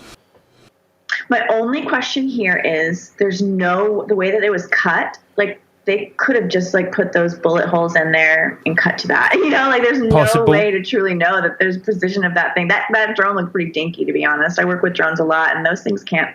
There's one little wind gust. There's no way that a drone can have that precision without like a really heavy gyroscope. I'm gonna say no. I don't even think a helicopter can have that type of precision. So I'm gonna say a drone can't. Ooh, nice. From human vibration, counteracting the bollocks. Nice. Maybe it is Very scaremongering. scary. Yeah. That's very, very scary. That is very scary. If a drone can come over and with sniper precision attack an entire, looks like a banquet hall full of robots there. You know, if it can come like do that to a group of people with precision accuracy into the chest and into the abdomen, like at 60-foot range. My goodness, that's very scary. But based on that editing, it doesn't require that for You're this calling video to be made. BS. Nice. Okay. Refreshing. Yeah. Nice. That's kind of what I do. What we got here then, Lance? Everything. So. Oh, you're breathing? Bullshit. Just kidding. We talked about this with regards to the Great Reset earlier on, and in The Guardians talks about this all the time, the synthetic universe, about like where will our consciousness go and hide. Well, I found it. It's called Earth 2. Does anyone know about this? It is a complete replica of the Earth, a synthetic digital replica of the Earth. If you look at the top here, these are the prices of the land. You can buy parts of the synthetic Earth. This is the map of the land, just a part of the synthetic America, and who's bought it. So buy land, marketplace, leaderboard. These are the top landowners of the synthetic universe. Yeah, the first property went for $250,000 in Earth 2. I believe it was Earth 2. Can you? Okay, so a couple questions. At this point, it's a theoretical land purchase. Like they don't have they didn't build on their planet. This is all virtual. It's all right? digital. It's like just a sim world. It's all digital. It's a real digital, copy of the Earth. Yeah. It's all digital. I mean, this is a thing. Like what was that? It was decades ago, but there was something. I can't remember what it was. But it was basically like you lived in a digital universe, and you would buy things and buy land. This isn't that. It's kooky, but the precedent has been laid for something like this. It's interesting. I mean, people will buy in. Value is not what something's actually worth. Value is what we agree upon. You know, a shared illusion. Yeah. Well, here's the leaderboard, and the price is going up. That's it. Good job. Well, if we go with the synthetic universe theory, they're not just going to give it for free, are they? So there's going to be restrictions. They're not going to allow you to be uploaded into the synthetic universe, and you can just create whatever you want. There's going to be loads of control mechanisms put in place where you're going to be, you're going to have to work. You're going to have to be a slave. It's going to be no difference down here. Like this place again? Yeah. Next. I'm not. Why would they make? No. Why would they make you into creation? I don't know. We got to do better than this. No. I think maybe there's no need. Why would we want another world? Like, why would we not? Why? Well, if it's too dangerous to go outside, if it's too That's dangerous true. to see your family anymore, you'd have to go and see them in Earth 2. Okay, I'm seeing the implications are much deeper. Wow. This would be a safe place where there's no pandemic, apart from maybe a cyber or a digital pandemic, which I'm sure they'll be able to invent in Earth 2 as well. And then they'll have to create Earth 3, which is pandemic proof. Oh my god. Keep going. Yeah, of course. My research has led me to know that everything that's happening right now is leading towards this point, point of jumping into the synthetic universe. My prediction is that they're going to try and make this realm so unlivable on every level that will be literally begging to be uploaded into this synthetic universe. Now, it's not going to be as we're sold. You know, we'll be sold that you can be there, you can create your own house, you can live the dream. But when you arrive there, it could be, you stand in a queue waiting to get some credit. I could see that. It sounds In fact, really wild. it would be even more controlled than this one because they can actually. They will do the big squeeze. Totally we'll controlled. do the big squeeze. Yeah, and everybody would be synthetically cycling on these cycles, sweating away. Just like in Black Mirror. Yeah, it could be, yeah. The Greta Reset. We've all got that to look forward to, everyone. It's Rise Above. But that's only if you're uploaded. Only if you choose to be uploaded. It's at the end of the day, it's our choice. Yep. And, well, I suppose at the moment it's our choice. The first people to have it or to be uploaded will be like the early adopters. They'll be begging for it, queuing up for it, spending their whole life savings on it, I imagine. They've probably already created a list based on the current situation of who's to be first. Who's worthy of the upload? Well, who's going to beg the most? Obviously, they'll try to Who make will take money the off it lead? first. They'll try to sell it. Of course, yes. It will be seen as a privilege to be able to do it. It'll only be the super wealthy first. But it'll be the same operation. They'll get celebrities that Bill go there. Gates' children and people like that. They'll be the ones uploading. Well, as an example, right? I'm just speculating. So, as an example, they'll say, right, if you really want to see your favorite musician perform, you can only go to the platform on the synthetic universe. Yeah. And it's going to cost you $200, £200. Isn't Glastonbury being performed in the synthetic universe this year? No. What, remotely? Well, I know it's you can watch Isn't that it the on- whole point of Glastonbury? Oh no, Everyone's in a it is field- remotely. It's definitely remotely. I just didn't know if it's virtual reality or not. Oh right, okay. Yeah. The whole festival is remote okay, viewing, okay. but I know that some concerts are already in virtual So you reality. can So that's the actually synthetic universe. be there. Doing like a comparison to the current situation, they could literally do something like be uploaded and you get a free donut.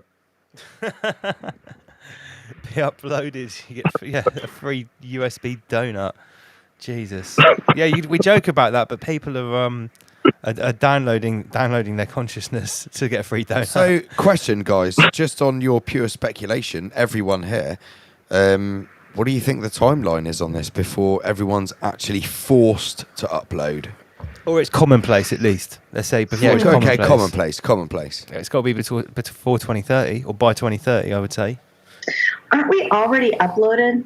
Like, don't we already have all of our stuff? I think the online? preload. This is like the preload. This is the precursor. Lance, like, you've said They're learning ever us. since we We're started doing these probably creating podcasts another that us, yeah. you've said We're ever since talking we about started. pure consciousness online, like download, the pure download of our. it's been happening for a long time. Lance, Can they do that? Like, is that even we think they tell us it's possible? I don't know. I wonder Is it where our electric? consciousness even exists. I don't even know if it's inside of us. I think it kind of exists outside of us Lance in the is- ether, and our brains are radios, like our radio wave. Like we're picking up frequencies, and we're just, like, Lance has said to me ever Radiohead. since we started doing these podcasts. Lance has said to me that he thinks the nanotech's already inside all of us. He thinks we've been breathing it in for years. Me and Oma Beats worked that out a long time ago from the official emissions of the world nanotech industry. We've all been consuming like various different types of nanotech since the late 90s. Yeah, There you man. go. So we were looking at in food, even in the foods, because obviously from the raw materials, things like the barley, the corn, these nanos grow in those items from when it rains, all these nanoparticles onto us. It goes through our food and every system we have, through our water system, everywhere. Yeah, because the smart dust has been in the water system for 20 years. Since they've been throwing it on us. Yeah. So Going back to what you're saying about where is consciousness? Well, one of the occulted hidden truths is that our soul, our consciousness, is actually in the atmosphere around us. It's not. We're told that it's kind of inside of us, when in actual fact it's on the outside. Hence the importance of the 2 meters. And also, from a personal protection perspective, you need to be very, very aware of your 2 meters, because that is potentially that's your soul. It's not on the inside; it could be on the outside. Wow, like your aura. Like a seed. So the essence is the seed, and then the consciousness is the flower or plant that grows from it. So be careful who you get close to if you don't get a good energetic feeling from them. Yeah, in some ways, this 2 meter thing is very good. It's actually something that people in occult groups would actually practice themselves to cleanse their own atmosphere from any toxic invasions. But then, if you're in the right company, then it's healthy, it's wholesome, it's good nourishment to be around good people. Okay. I've just had a thought. So is this another thing that's an occult ritual which isn't necessarily inherently evil? It's currently being used in an evil way, but it's not inherently evil in itself. It can be used in a good way, like you just said, Lee. Yeah, it's a way of directly influencing. Now, for instance, take the narcissist again. What does the narcissist do? It always removes a person from their family, their friends. Separation. That's what a narcissist do. Yeah, separation, separate the target. That is a primary goal. That's like the first step of being under the narcissist spell or attack. You get separated. Yeah. So then they can play and work on your consciousness and get into your soul and then start draining it. Isolation, intrusion. And now we've got Schwabian tech to intrude. 4th, industrial brain transfusion. Yeah, I would say that this kind of, if you call it a psyop of the current situation, I would say that they're trying to get people isolated so they can really go to work on it. Now, if you look at what's happening and what's manifesting, that is literally what's happening. They've almost created a different type of person. Yeah. They've been modelled. Yeah, you're absolutely right. They have the perfect covert citizen. Right, we're going to have to wrap it up in a sec because we've got 15 minutes mix from you, and then at midnight we're going to play the new God Vibes video. So I want to say a massive thank you to Human Vibration. Awesome presentation. For joining us again and delving into various aspects of our official history timeline and questioning them and holding them up underneath the spotlight as you do so well. Or underneath the magnifying glass. I just want to say thank you guys for your patience, and I missed y'all's sound check. You know, this is like to alleviate all of these issues, so I'm sorry. That's okay. We'll forgive you.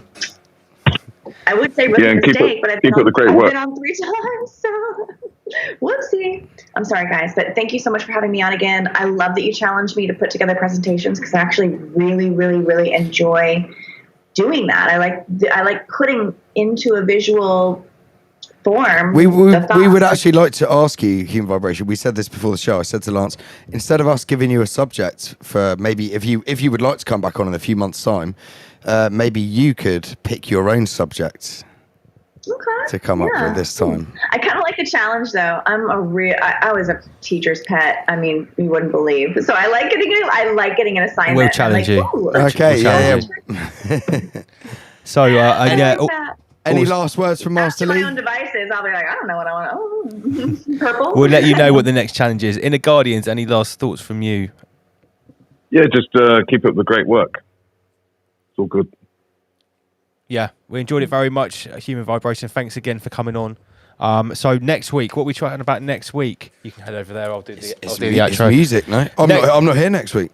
Oh yeah, you're not here next week. House. We got Milski in the studio replacing me. Milski Van Helsken is going to be in the studio next week. I'm going to be running the controls in the Queefmaster Pro on my own. Inner Guardians is going to stop by for a quick chat as well, but we've also got a special guest, MC from Bristol, Terror Slim. We're going to be having a bit of a chilled out one, much more music, and we're going to talk about people telling the truth in the music industry and in entertainment. So once again, thank you very much, Human Vibration, Inner Guardians. Exit salutations, and we'll see you guys next week. Yeah, thank you. Like horror comics. Where the hell are you? Kryptonite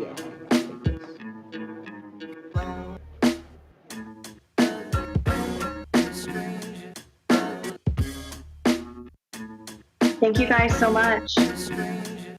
Thank you. See you next time. Take See you care. next time. Sorry again about the sound. It won't happen again, I promise.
Yes, yes.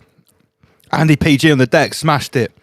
Right, guys, another wicked show. Thank you to Human Vibration. Thank you to Inner Guardians. Thank you to Arma Beats and Andy PG. I'm going to say thank you to myself. But how are we going to finish it off? We need to go to that place that no other man dares to go. In the crater, nobody can hear you scream. All right? Is everyone ready in the comment section for the latest offering from the one they call God Vag? Let's do it. I'm just going to play it. Thank you very much for watching, everyone. We'll be back next week.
One of my viewers sent me a link to a video called Insanity of Humanity. Left in the dark. This means the left part of our brain is in the dark. Because our brain is the mirror of our crater, you will see the same phenomenon in our crater. One part is frozen. Take a frontal view of our brain and mirror our crater. Remember, in my last video I was talking about how they are attacking our cerebellum, the reptilian brain? What if the cerebellum was responsible for the equilibrium in our brain? How would this work? For the musicians amongst us, you know, of course, the panning knob.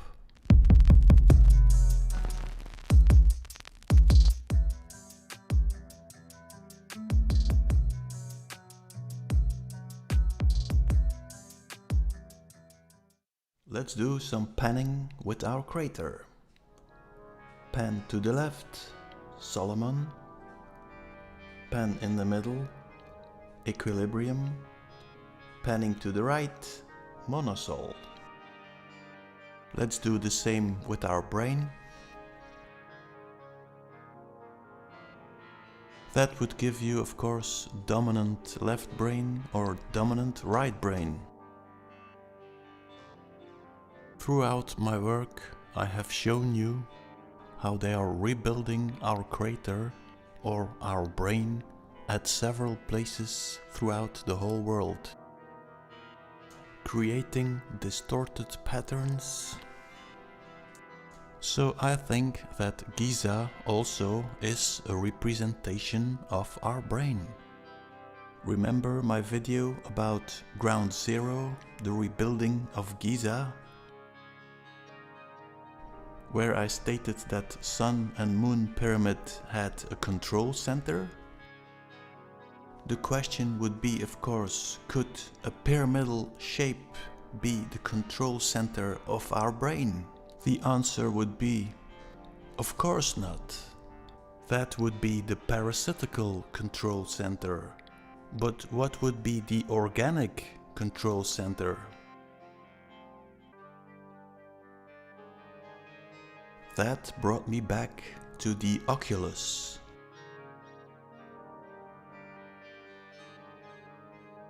Remember, I said that the oculus was actually Anubis.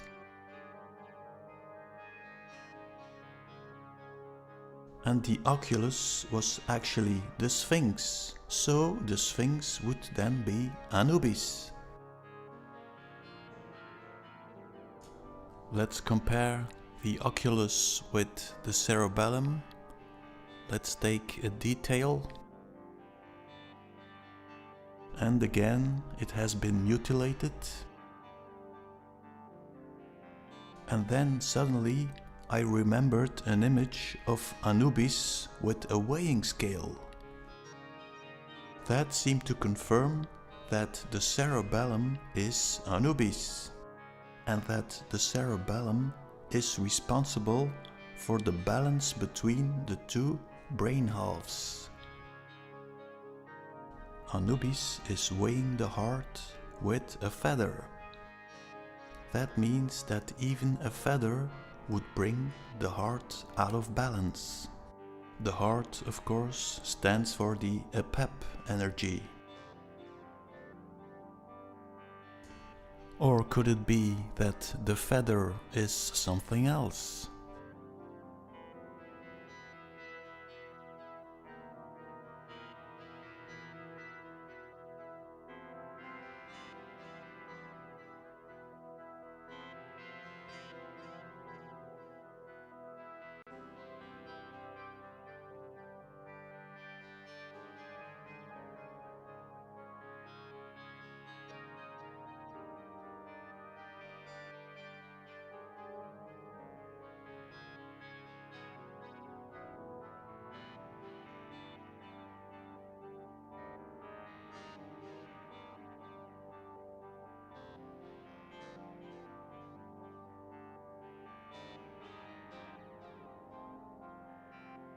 Compare the cerebellum with the Sphinx.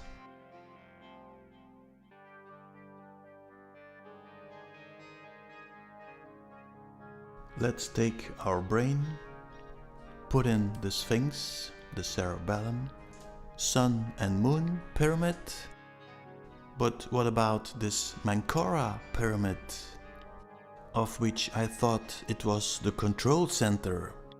Well, let's take our crater, Put in the Sphinx, Moon Pyramid, Sun Pyramid, and let's add the Menkora Pyramid.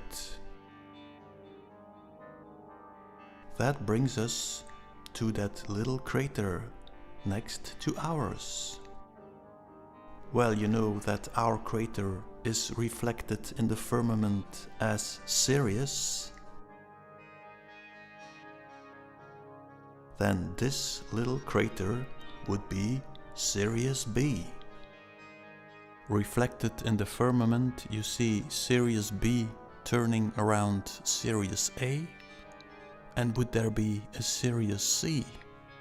Probably one of those two. Let's presume our crater is in perfect harmony.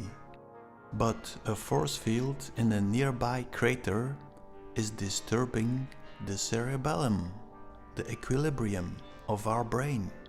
Could this be the home of the parasite? Is it this they are telling us in a space odyssey?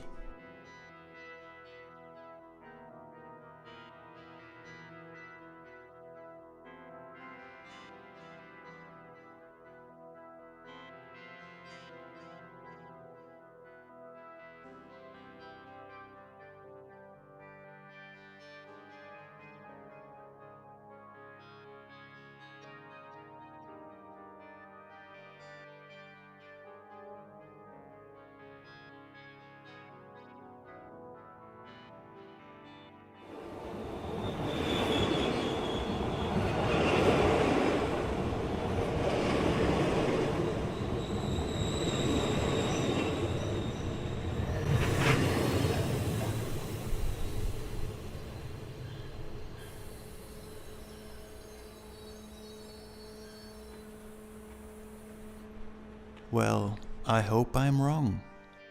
So the Menkora Pyramid is Sirius B. Do we have some clues of Walt Hitler and the Ghetto Police?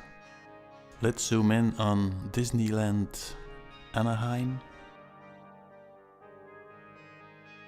Magic Way.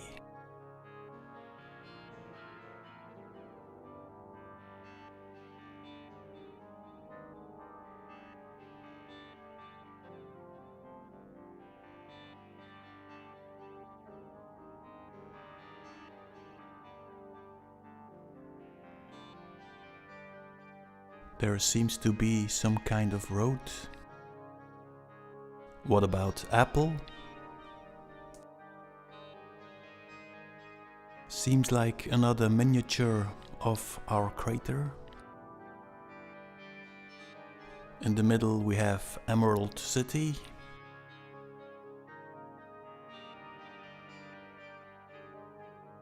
Sirius B. Well, Steve Jobs was probably part of the Beehive. All the world's a stage, and all the men and women merely players. They have their exits and their entrances, and one man in his time plays many parts.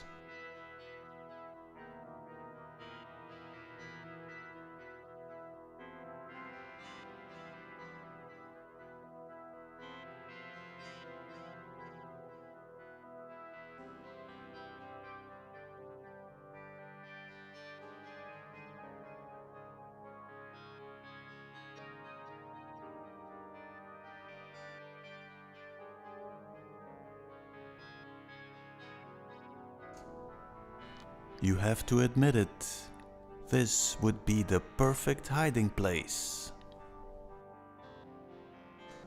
While everybody is watching the sky and looking for aliens, they are living in the crater next door. Somebody is watching you.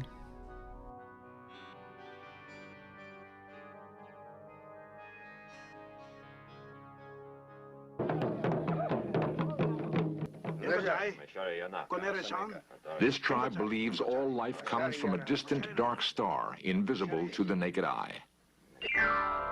Recently, modern science was able to find this star and confirm its existence.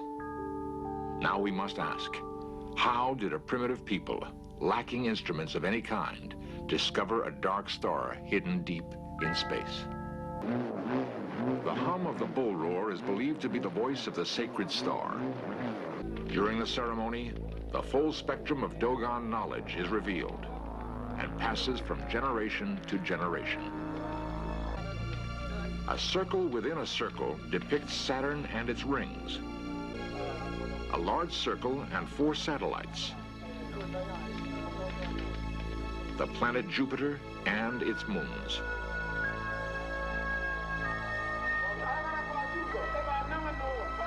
Most remarkable is this symbol. It represents the orbit of the Dogon star, a phenomenon deep in stellar space. These symbols and the knowledge they hold are the legacy of the mysterious Numos, the messengers from the dark star. Many cultures claim their knowledge was given them by godlike beings descended from the heavens. But the Dogons insist their gods descended from one star in particular, which they're able to identify and describe in detail. Does other evidence exist of this encounter between gods and men? For Western science to determine the orbit of the Dogon star required calculations based on decades of astronomical observations. Minute shifts in the position of the giant Sirius led astronomers to suspect the gravitational influence of an unseen companion. When computer studies of the data were complete, they verified that a small star orbited Sirius every 60 years, exactly as the Dogon claimed. Each hopes that he will be the one to wear the Grand Mask. The Grand Mask, the symbol of the sacred star, turning in endless orbit around the giant Sirius. How they managed to calculate this, we don't know. It is a mystery that we have been unable to solve and up to now, and that the Dogon are not going to tell us. Are not going to tell. And that is the only reason why the Dogon have not been exterminated by the ghetto police. An interesting question would be, are the gods another race, or are they a split-off society?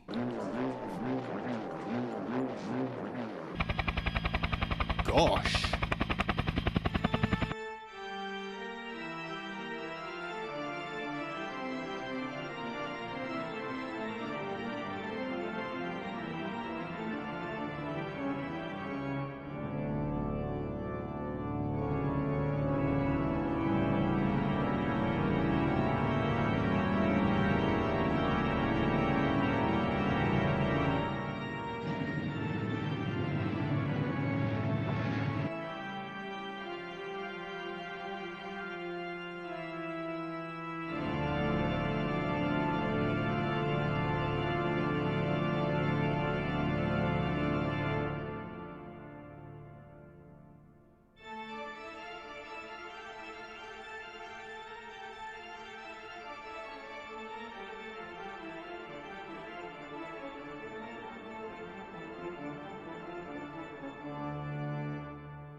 Nemo had discovered what mankind has always thought, the veritable dynamic power of the universe. This secret alone gave him mastery of the sea,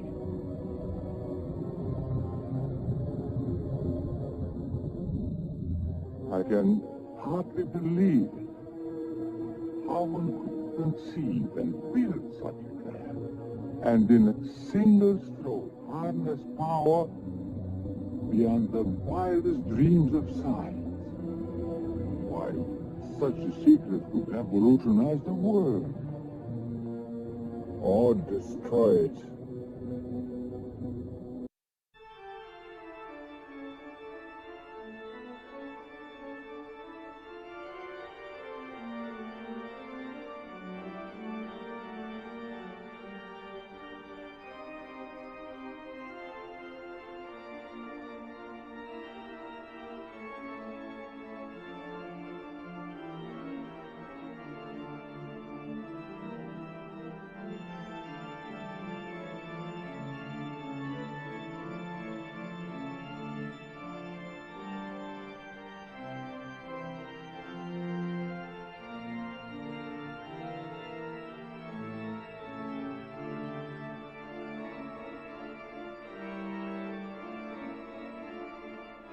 Crew of the Nautilus, they're dedicated men with a plan for living, but also a plan for dying. They seized one of their ships and fled beyond Manx,